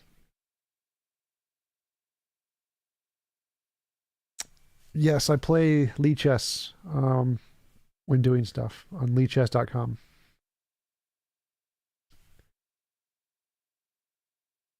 Hey, Tom, are you gonna ever debate Jay Dyer again? Well, he blocked me on everything, so it seems unlikely, but I wouldn't mind. Gosh. Yeah, I was like on a server, I would sometimes pop it into his like open forums. Just like he would just take questions from the audience and I wouldn't do that. I don't do any of those. They're boring. Yeah, I asked him about like the whole because I think the Christian argument's that like God is beyond all categories or something. And I asked him how we can categorize God the Father, God the Son, and put them into these categories if he's like beyond all categories. And he said that, we use like an analogical predication. So it's like an analogy. But from what I understand, like analogies are sort of like putting things into categories, but like partially, not fully. So, and he didn't really like have a response to that. So, and then, Yeah, and Jay I asked him doesn't. like how He doesn't know anything about philosophy, so he doesn't actually know how analogies work or how categories work. So I'm not surprised. Yeah, I asked him like how you can categorize God by saying that he's beyond all categories. Like, isn't that in and of itself a category as well? Yes. I don't know if he had a response to that either. Or I don't remember his response if he did. Jesse White. Oh, I remembered. I wanted to let you know that I thought your debate with Vouch went heavily in your favor. Thank you, Jesse White. I do too. Originally, I was heavily skeptical about the super straight topic, but I felt that you hit the nail on the head with each point Vouch tried to make, and I am a fan of both of you guys. Thanks. Appreciate it.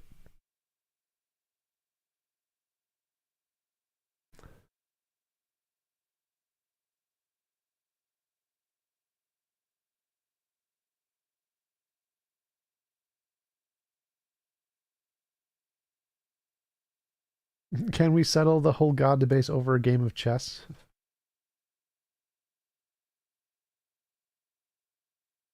I feel like Darth would just be like a pigeon on a chessboard and just shit on it and knock all the pieces over.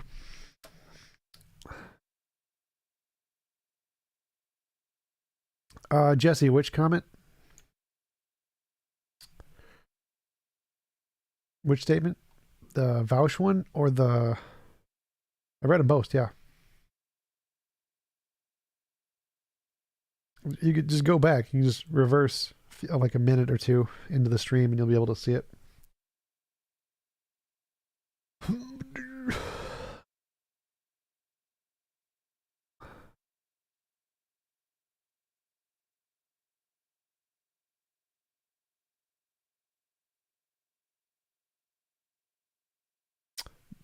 Yep, I commented on both of those. You can just scroll back like a minute or 2 minutes or something, 5 minutes, or just open the transcript.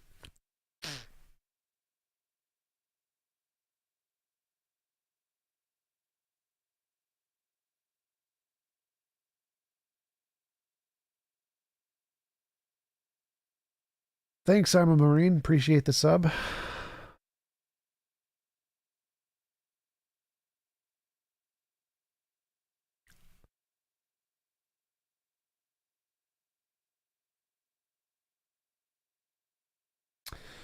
TJump, if you were to have a sub sandwich, what would be the ultimate toppings on it? Meatballs, cheese, Well, sauce. I can't complain about that one.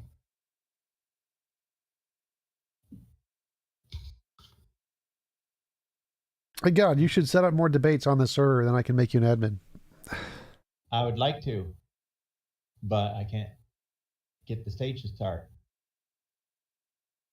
The stage, you can just do it in one of these thingies. The 2FA is stopping me from starting the stages. Oh, yeah. I remember that. I don't have the cash to purchase equipment to solve that. Google Voice is free. Huh? There are free websites that give you fake phone numbers that work just like a phone. Yeah, but they send you a text, and you have to scan it back in with your video camera. They offer text in these websites, so they have text and voice. Like I use Google Voice. Google Voice gives me text messages and voicemail, and I can call people. It's just a phone on your computer. Okay, how do I scan in with the computer when it sends you that QR code, the Heshi code? You open the text because it has a big box and it says text, and you open it and it shows you all the stuff it sent you, including pictures. It works just like a phone. It's just on your computer. So in other words, I twist my camera and look at my own monitor. Yes. Which is bolted to the monitor. QR code. Like, yeah, you could just get a webcam or something, or just a mirror. A mirror would work.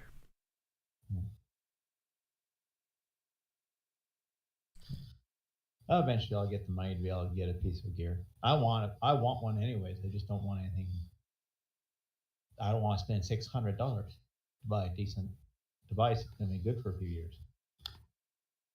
Yeah, I wouldn't spend $600 on anything. I wouldn't even buy a PlayStation 5 for $600.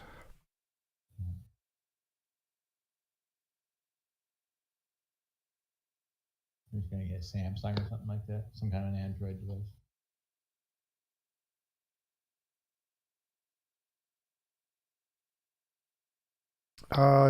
Garrick Austin, when you listen to Two Theists debate, what goes through your mind? To me, it's like two wrong answers arguing with each other, more or less. It's like Harry Potter versus Star Trek. Harry Potter versus Star Trek? Yep.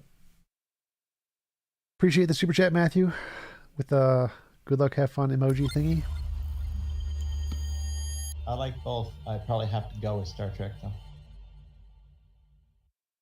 So Jesse White, a few weeks ago, I saw TJump on a debate panel. I think it was with David Wood and two other debaters. David Wood, we debated one-on-one with David Wood. I did. I was on two panels at the Modern Day Debate Conference. One was on social justice, critical race theory with Destiny. And the other one was another social justice one, I forget. Second best Bob, thank you for the membership. Appreciate it. Star Trek wins. Second best Bob. I like Harry Potter better than Star Trek. I like them both, but at least the Star Trek gives you a lot more viewing time. You get a lot more shows to watch. Quality over quantity. The other. I take the 500 episodes of Star Trek. Jane Thompson, hey Tom, are you planning to talk to Unknown Knowns Philosophy? Maybe if he pays me $50, sure.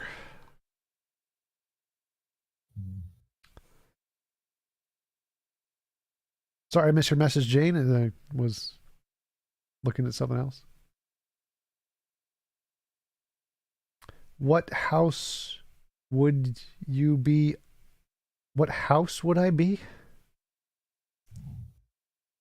Slytherin. Harry Potter. Yes, I'm like a Slytherin. mansion. I would be a mansion with a pool and a tennis court. Like, what house would I be?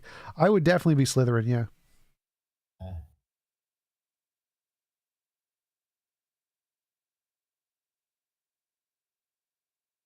Slytherin is by far the best. How far am I from reporting the advice?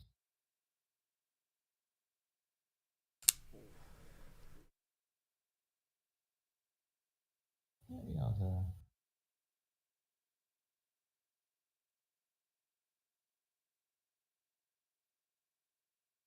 give me an incentive to force myself to do this. Give me that role so it'll give me an incentive to want to be able to make it work. Nope, that's not how it works. You gotta do the work first, then you get paid.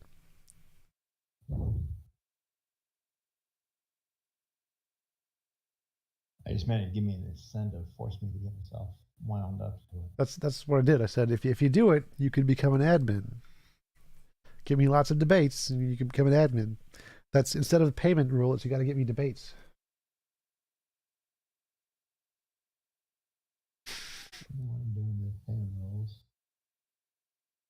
I would not be Ravenclaw. I would be full Slytherin because I would be experimenting on shit. I'd be like magic and potions and doing all the kinds of crappy evil tests. Right. I would be into that shit.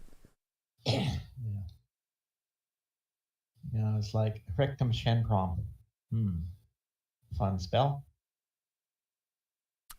Like, that was one of the things I was kind of disappointed with Harry Potter. Like, given how much awesome magic there is, nothing happened. Like, no one did any awesome magic. Like, even the big magic battles were kind of like meh. Like, there's so much stuff there, and like no one was ever using like real magic. Yeah, you are right, kind of.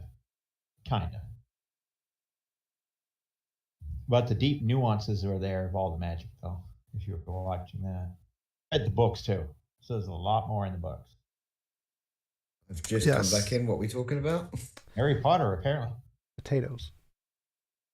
Are we complaining that the end battle scene in the book's got tons of magic and none of it's in the film? Well, no, it's like even in the books, the amount of magic that's done is very underwhelming compared to the amount of magic that's actually there. So, like, you rarely ever see anybody using magic in the books or in the movie, and the magic they do is far less like profound than what's actually able to be done.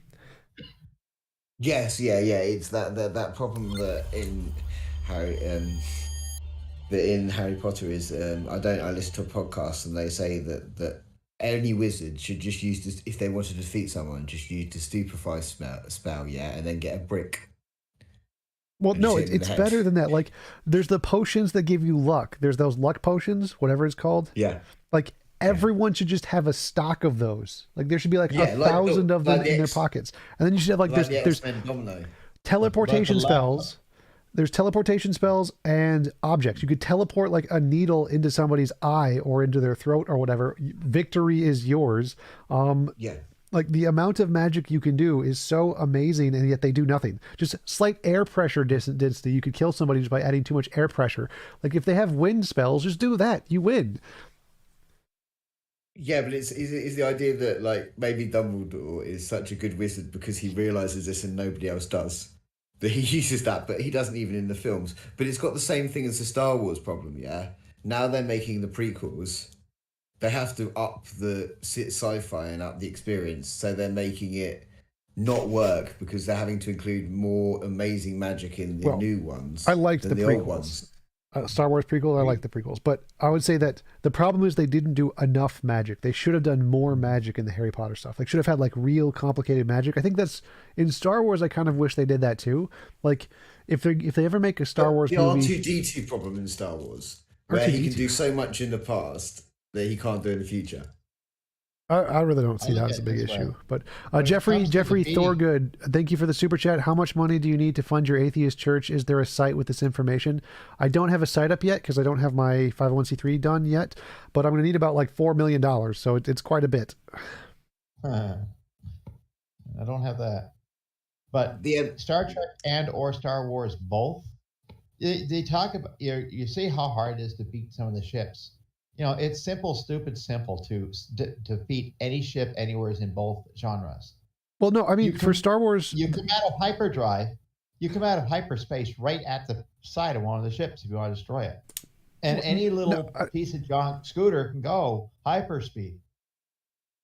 Yeah, that was because in the new ones, that lady used hyperdrive to just hyperdrive through a ship, which was just stupid and broke the entire thing. Like, there's no point to go through destroying the Star Destroyer, just hyperdrive into it, everything dies. So that was stupid. But with Star Wars, I think the bigger issue is the Force. Like, with the Force, what they're doing is, like, you should put a bubble of the Force around you so you could feel any type of Force, because all someone would have to do is, like, put a little Force bubble under your foot and make you trip, and then they could lightsaber you or just suffocate you or stop your heart or whatever, or send like a little rock to, like, hit you in the leg. There's so much more you could do with the Force, and they just didn't do it. So it's like, I'm going to grab a big object and throw it at you. Like, that's. Have you ever read the books? Yeah, Vader was breaking necks with the Force. That's still kind of basic. I read a lot of the spin-off books. I didn't read George Lucas's. Oh, the original Legends books, it gets incredible what the powers do. There is Force beings, there is Force species out there. There is literal creations of the Force. So, like, at one point, Luke faces the embodiment of the evil Force or whatever it is. Yeah, but there was like they had the three ultimate beings, and one of them was the evil one or something. Yeah, it's different in Legends, but yeah, it's the same principle. But the Force in the books, when you get into Expanded Universe, Fallen Empires, and all that kind of stuff, gets so much bigger. But they just don't show it in the TV, in the movies. They never got to that point, I guess. And I don't dislike I don't dislike the prequels. I think they're quite good in parts. But the fact is that, like, R2-D2 is flying in the prequels, and he doesn't in the future. I don't see that as a problem. Like, switches in technology, damaged parts, like, that's perfectly legit. Yeah. But Doctor Strange has the same problem. In the movies, he's limited to what he can show, but in the comics, it's ridiculous what he can do. None of that should be a problem for him. Yeah, both Star Wars and Star Trek, plus he put around all the couple of major flaws, like you said, or we both said, fly a spaceship into the side of the damn Death Star. You know what I mean? You fly a TIE fighter into the side of the Death Star at the speed of light. That's they did that in the new ones, and it breaks the story. Yeah, that's why I didn't watch the new ones, thankfully, because I didn't see that. Thankfully, I'm gonna gotta go to the bathroom. Be back in a minute. Have you seen Discovery? Star Trek Discovery? Yeah. Yes, I've seen it. I saw a criticism of that the fact that they keep on just warping into battles. Why wouldn't you just like be like 400 miles away? You can cover that distance really quickly, so why walk right into the middle of a battle? No, actually, all you do is rig up a kinetic impactor with a hyperdrive.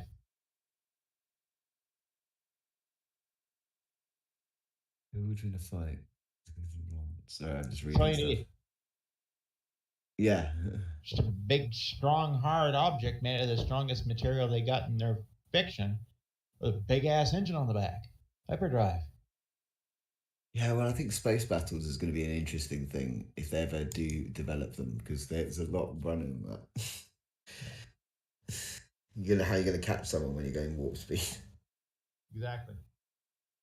You can't really destroy things, so they say, but warp destroys all because that's light speed. Yeah, I think that by the time they've left, if you don't already know where they're going, they're lost the moment they leave. Yeah, you'd have to intercept them somehow, and I don't know how you do that from the side below. But you have to be, you know where they're going, and they have to be kind of going towards you.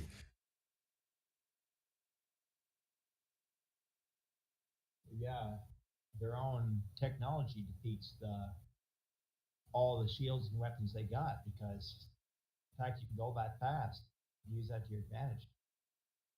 That's how the Katakazi from Japan did it. The planes they were using at the end weren't worth fighting with. But if all you gotta do is not avoid crashing, you got a chance. No matter how junk is.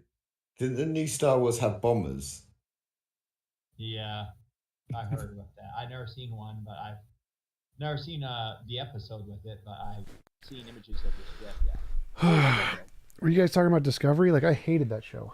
I tried watching it. It was like, she's such a Mary Sue. Like, literally in the first episode, she like kills the greatest warrior Klingon. That's like the first warrior for the battle by accident. Like, that's so dumb. I hated that show. That is in so many stories, though. The accident killing the greatest warrior or something. Like In a that. comedy, that's great. But if like it's a serious drama, that's stupid. That's the bad storytelling. No, I was saying there's one criticism that, like, in the new Star Wars and basically in the film, new Star Trek and in the films, they warp into the middle of battles. And why would you ever do that? It gives you no strategic advantage at all. Yeah, that's also a good, legitimate point. Yeah, because they're not warping into the battles, guns a blazing, torpedoes launching. They're warping into the battle and then starting to fight. Like, seriously? It would make more sense to warp the torpedoes into the battle and not go into the battle. You would never need to, like, if you could warp torpedoes, you would never do anything else, would you, really? As long as you had the coordinates to send them. Yes, you just warp in nukes. Just nuke warp, done, get out. You don't even need nukes. That's the thing. A dart made of unobtainium or whatever the strongest metal is, thorium, whatever.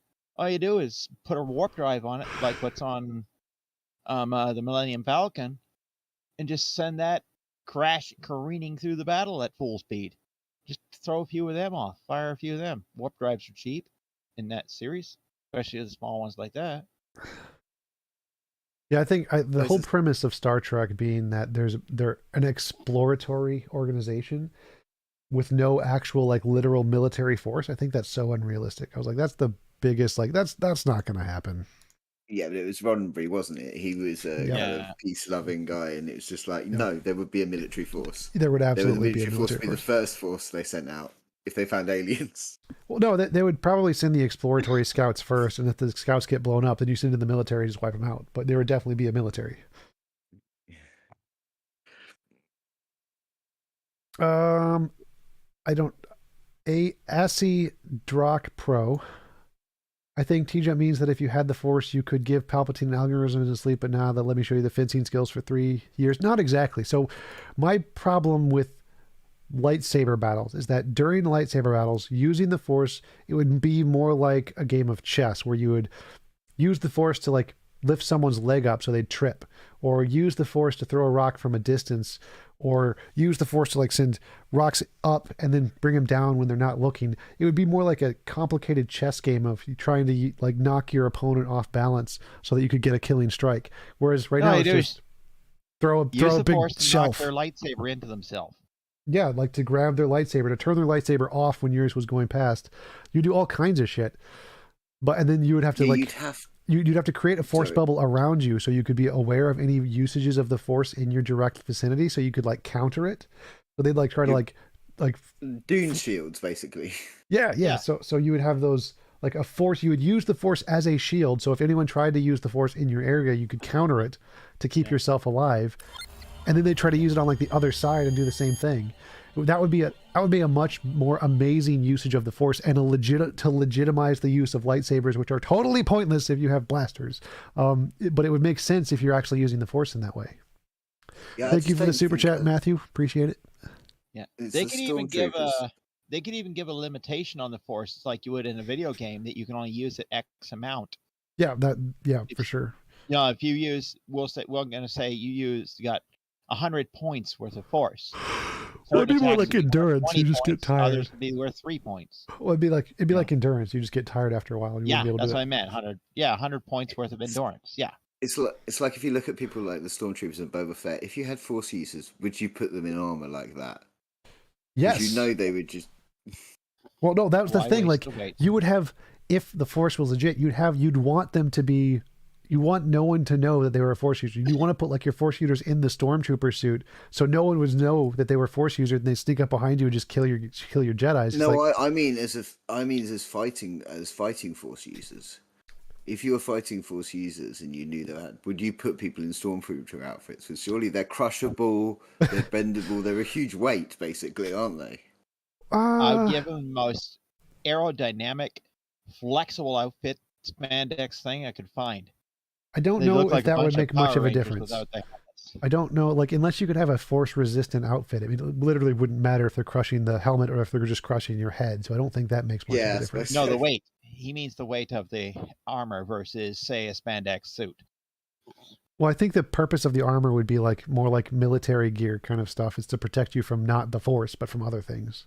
Yeah, but you're using the force, so you're going to be protected from whatever's coming in at you. The only thing that's going to defeat your force is the stronger force. Yeah, so I don't think bullets are useless. The point of a Jedi wearing the armor would be to like camouflage, not for protection. Oh, camouflage, yeah. But I mean, if you're doing it and you're not doing it where you require the armor for anything, just dump it and just obviously go lightweight. Javier, TJump, it will be more realistic than military organization joining the scientific advance in Avatar. Avatar was garbage. God, Avatar was so bad. Like the final battle, like we're gonna just pick up the C4 and fly it and push it off and just drop it, and that is the strategy. Like really, oh, that was so bad. I don't think it's like I didn't think Avatar was a horrible film. I just thought it was just so middle of the road. It's just the hero's journey kind of thing, and Pocahontas, and like, yeah, the visuals were quite interesting. Yeah, the visuals were awesome. It's just milk toasted film as a film. The writing was so bad. Oh my god, I hated that movie. Yeah. I'll agree with you on the story, TJump, but you got to admit the visuals for that were pretty fucking good, for their especially time. considering the time it come out. Second to Dave, how does a Jedi eat dinner? They use the forks. You think that sequel's ever coming out? Which one? The Avatar sequel that's been made for like 12 years. I doubt it. It's supposed to be released the same day as the second Aquaman is. Wasn't there already one? No, there's been one Aquaman. And there's been one Avatar. But Cameron's apparently wrote 5.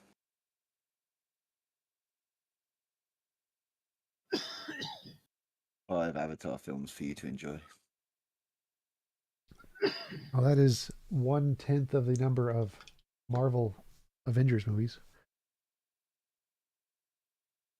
Do you enjoy the Marvel's Avengers movies? Yeah, a lot of them are really good. Not all of them. Like I don't like Captain Marvel. She sucks.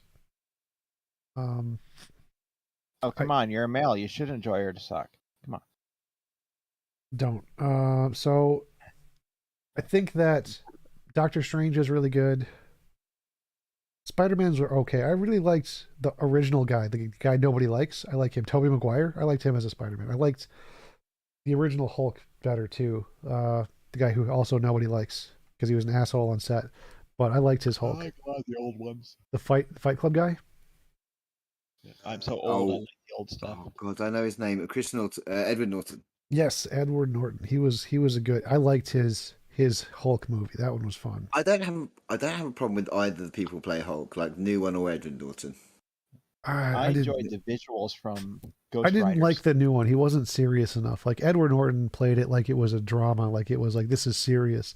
Whereas the new guy's kind of more of a joke, more like silly. Yeah, the Hulk's change, like the Hulk comics, and I'm a bit of a comic fan really when it comes down to it. The problem is the character's been goofy and been serious. Like now at the moment he's a tortured man completely, so might be more forgiving for that.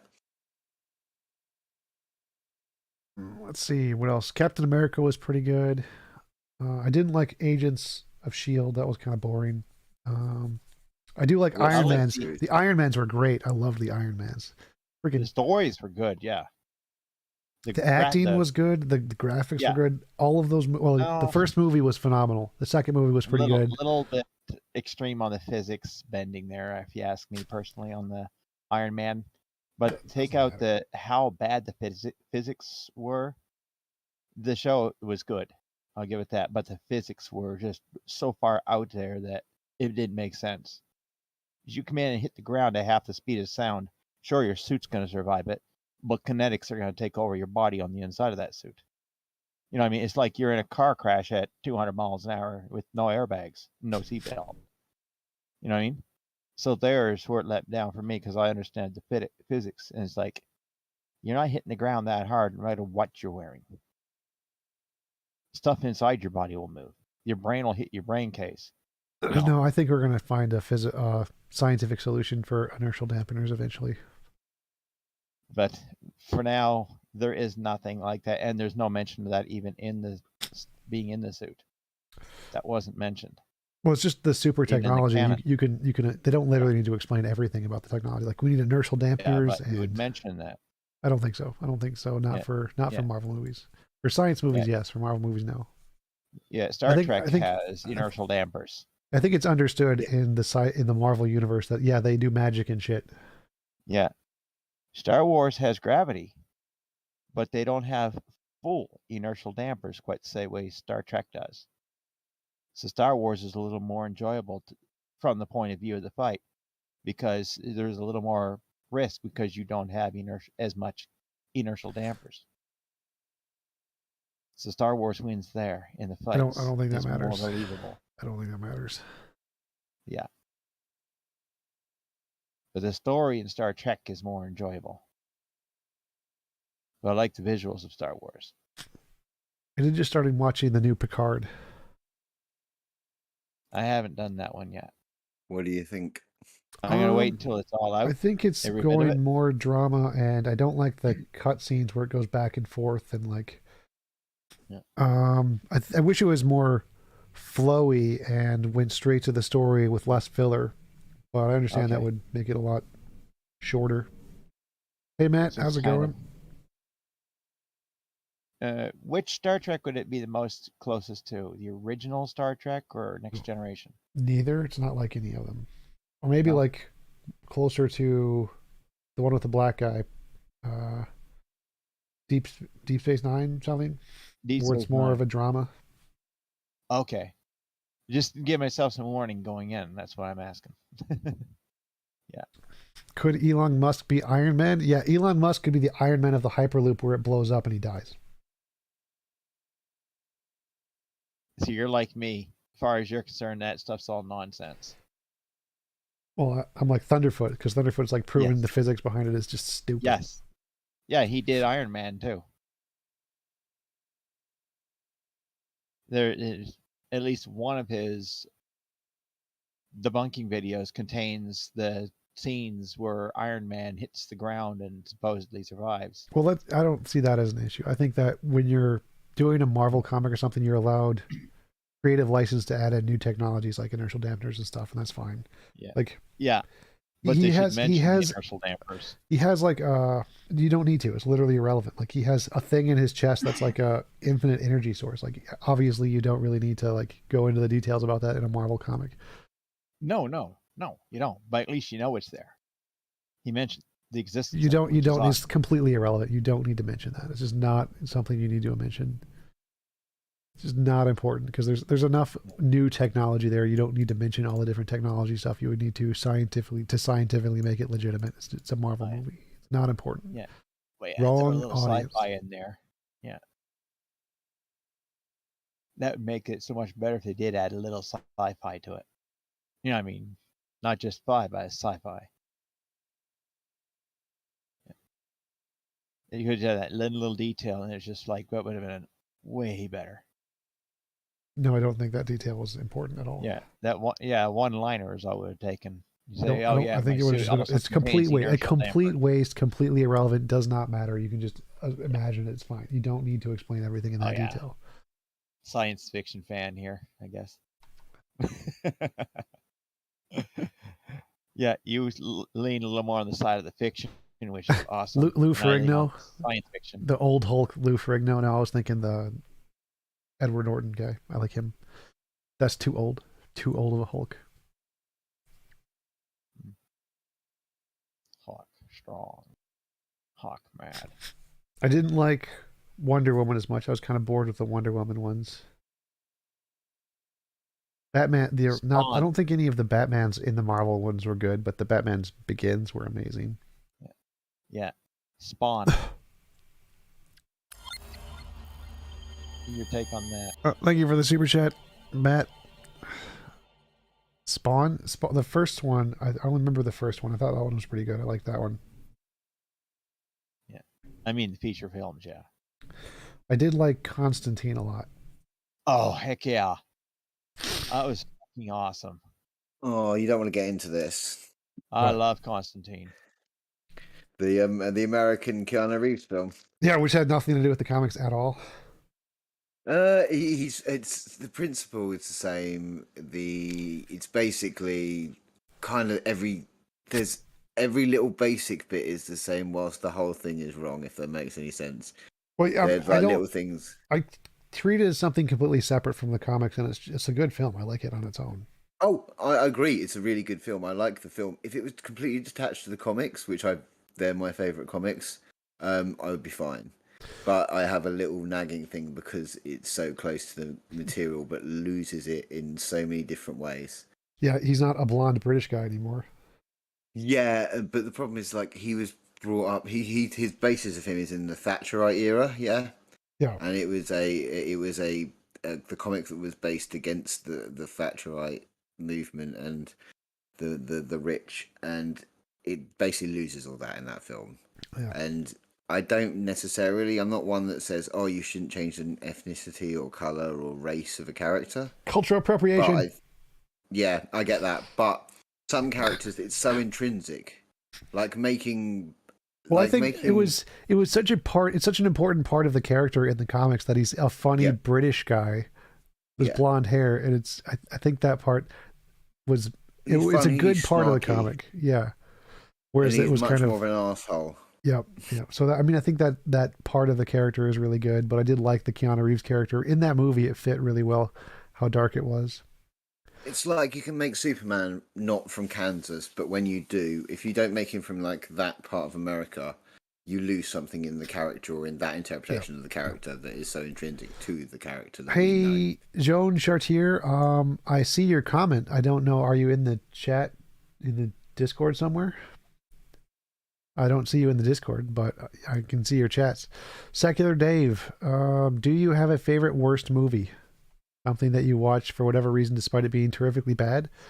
Battlefield Earth, I like that movie. That was the Scientology is fun. But let's see, Transformers.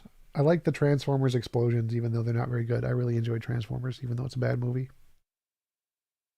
Which Batman is best? Kyle Barton. Batman Begins. Epic. Yeah, I've got hopes for the new one. Twilight, yes, the Twilight Batman. Oh, come on. He's not a bad actor. I've seen him in some good stuff. It's kind of like when you see Harry Potter in any other movie, you're like, oh, look, it's Harry Potter. And you see that guy, it's like, oh, look, it's the vampire boy toy. Have you seen there's a series in Vampire boy toy? That's from Twilight, the movie, the TV show Twilight movies. Other movies? Yeah. It's just the way you said that, vampire boy toy. That's exactly correct. It was a legitimately, factually accurate statement. Yeah, why do they dress so weird? Why is he so awkward if he's had hundreds of years to live? Why does he not know how to talk to women if he's had 100 years or like 500 years to live? Because it says, "Oh fuck it," and just takes them out permanently. Because it's written for teenagers, and so it needs to be relatable. And if they want to blend in, why are they all wearing white weird suits and got white complexions? You do something about it if you live for that long. But no, that Batman doesn't seem that the Batman. It does look quite good, and I know I've had my hopes dashed, but it does look quite good. My understanding is that actor was not a fan of the Twilight series. I don't think I any like of them the were. vampires from Lost Boys. Lucky Seven like Wolfen. vampires. Keanu Reeves is so wooden you could nail Jesus to him. It's a good joke, but I like Keanu Reeves. He is kind of a very wooden actor. His acting style is very Neo everything. That does seem to happen a lot. Like actors do one role and they're just always that role in every movie now because it's so popular. Jack Sparrow. Yeah, he can play against type. Like if you watch stuff like Ed Wood, but yeah, he has got in the Jack Sparrow version now, which is just Keith Richards. Yep. Who's the Harry Potter kid again? Bill S. Preston. Daniel Radcliffe. Daniel Radcliffe. There's a series he does for, I think it's Sky, where it's him and Steve Buscemi, and Steve Buscemi Yep. plays God. Yep, I've seen that one. That's quite good. That's quite good. I liked enjoyed that. I liked the first season. I wasn't a fan of the second or the third.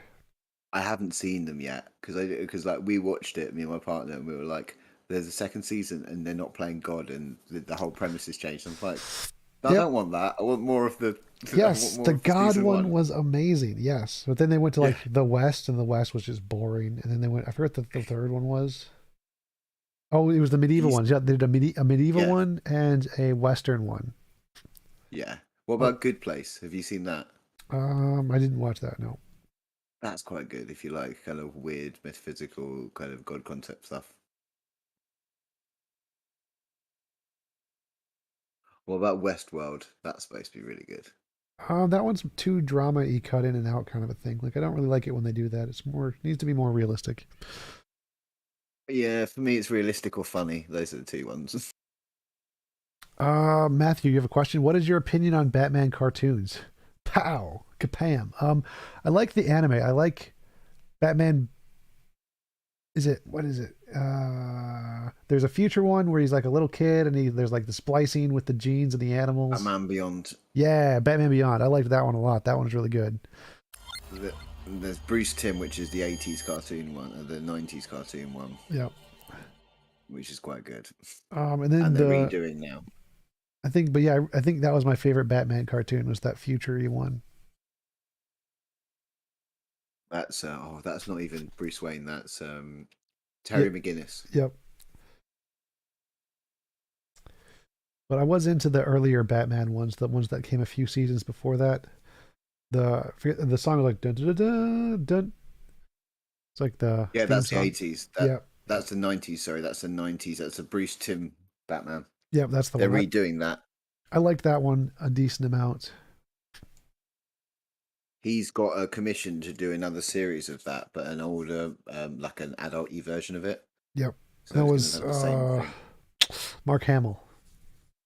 Mark Hamill Joker. Yeah, Mark Hamill. Yeah, it was originally not going to be Mark Hamill. It was going to be the guy who's in everything, deep voice, Frankenfurter from Rocky Horror.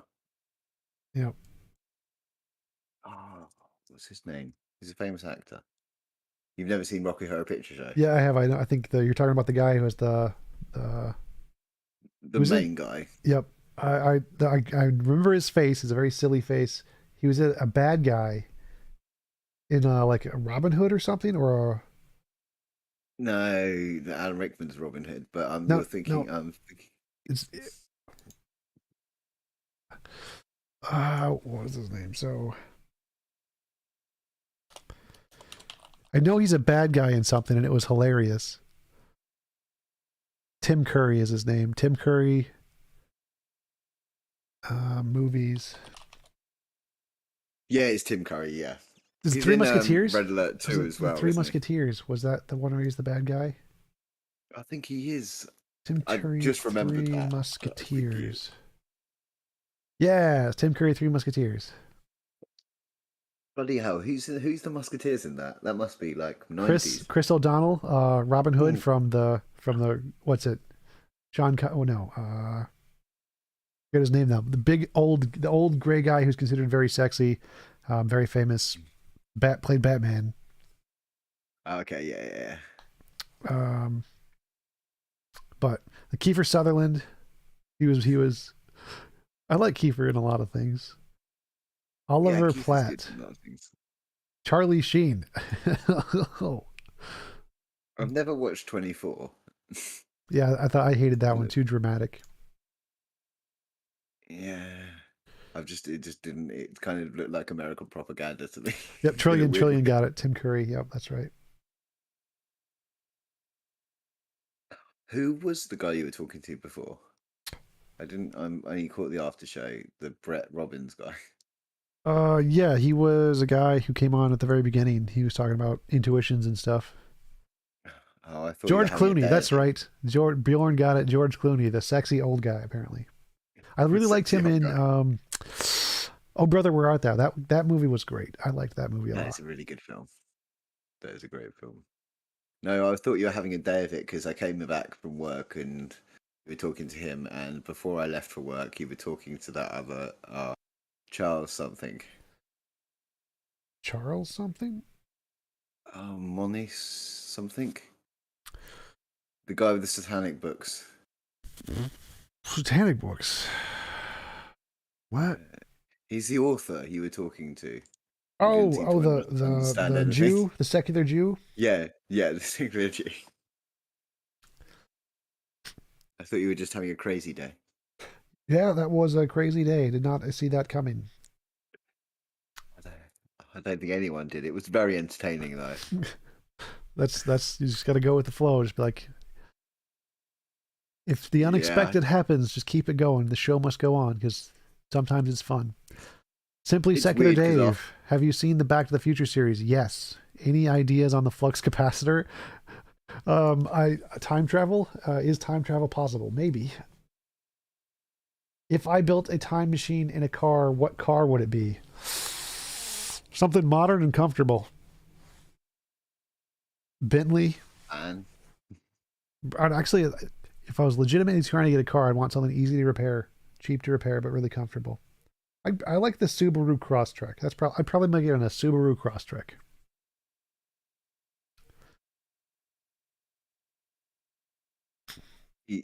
Yeah, because after I watched it with you and I spoke to you before, it auto changed the video with you, and I got you and Jay Dyer, which was a completely different conversation.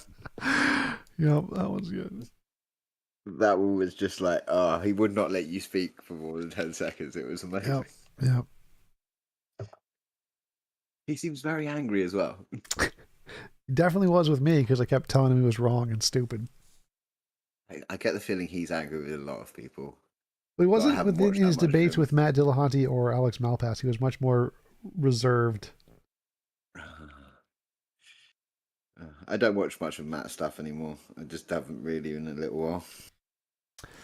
Yeah, I don't think I ever watched. I think I watched some of his debates early on, but I never really watched his call-in show. Banana Republic. Have you seen The Prestige? Yes, that was an amazing movie. Christian Bale and Hugh Jackman. And I also saw the other one with the Edward Norton, who did a very similar show, The Illusionist. So yeah, The Illusionist and The Prestige are both really good. Yeah, one's Christian Bale. Which one's there's Christian Bale, and then there's Prestige. Song and Dance. Yeah, and then there's Song and Dance Man, which is Hugh Jackman. Hugh Jackman. They were in the same one, I think, and then there was another one which was Edward Norton. John Cusack or Edward Norton. Yeah, and not John Cusack. What's John Cusack? The Cap was, or I just get those two confused. Best car manufacturer and why? I like Subaru because it's cheap and effective, and you can easy to repair. And Honda, Toyota, the cheap, easy ones that do the job and are easy to repair. If time travel was possible, what moment would you care to witness? I would go to the future. I would keep going to the future until we get to the highest technological point.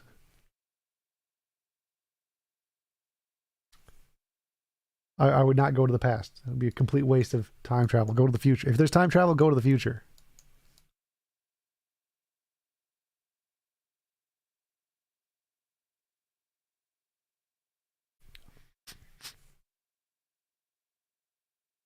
Install a flux capacitor on the chair. Yes, that's correct.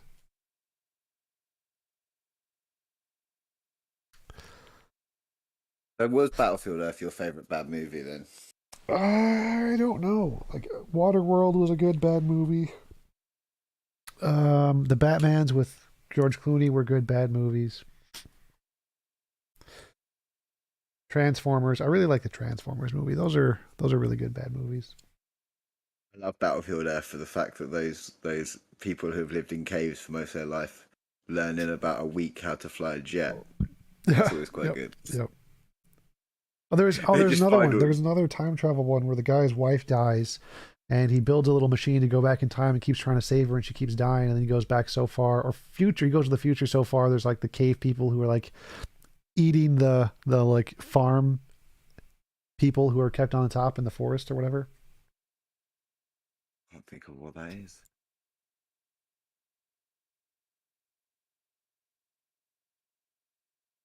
The bad guy See you from later, one TJump. of the Gotta go. the bad guy was in one of the Die Hard movies. Hey Ed, how's it going? A lot of negative views in Clubhouse on your views. Better get in there and straighten out their ideas. What film have I watched the most times? Asked Carlos. Probably Harry Potter.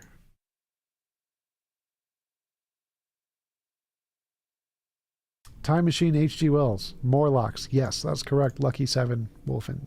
The Time Machine. Yeah, that's the one. See you, Matthew. Talk to you later.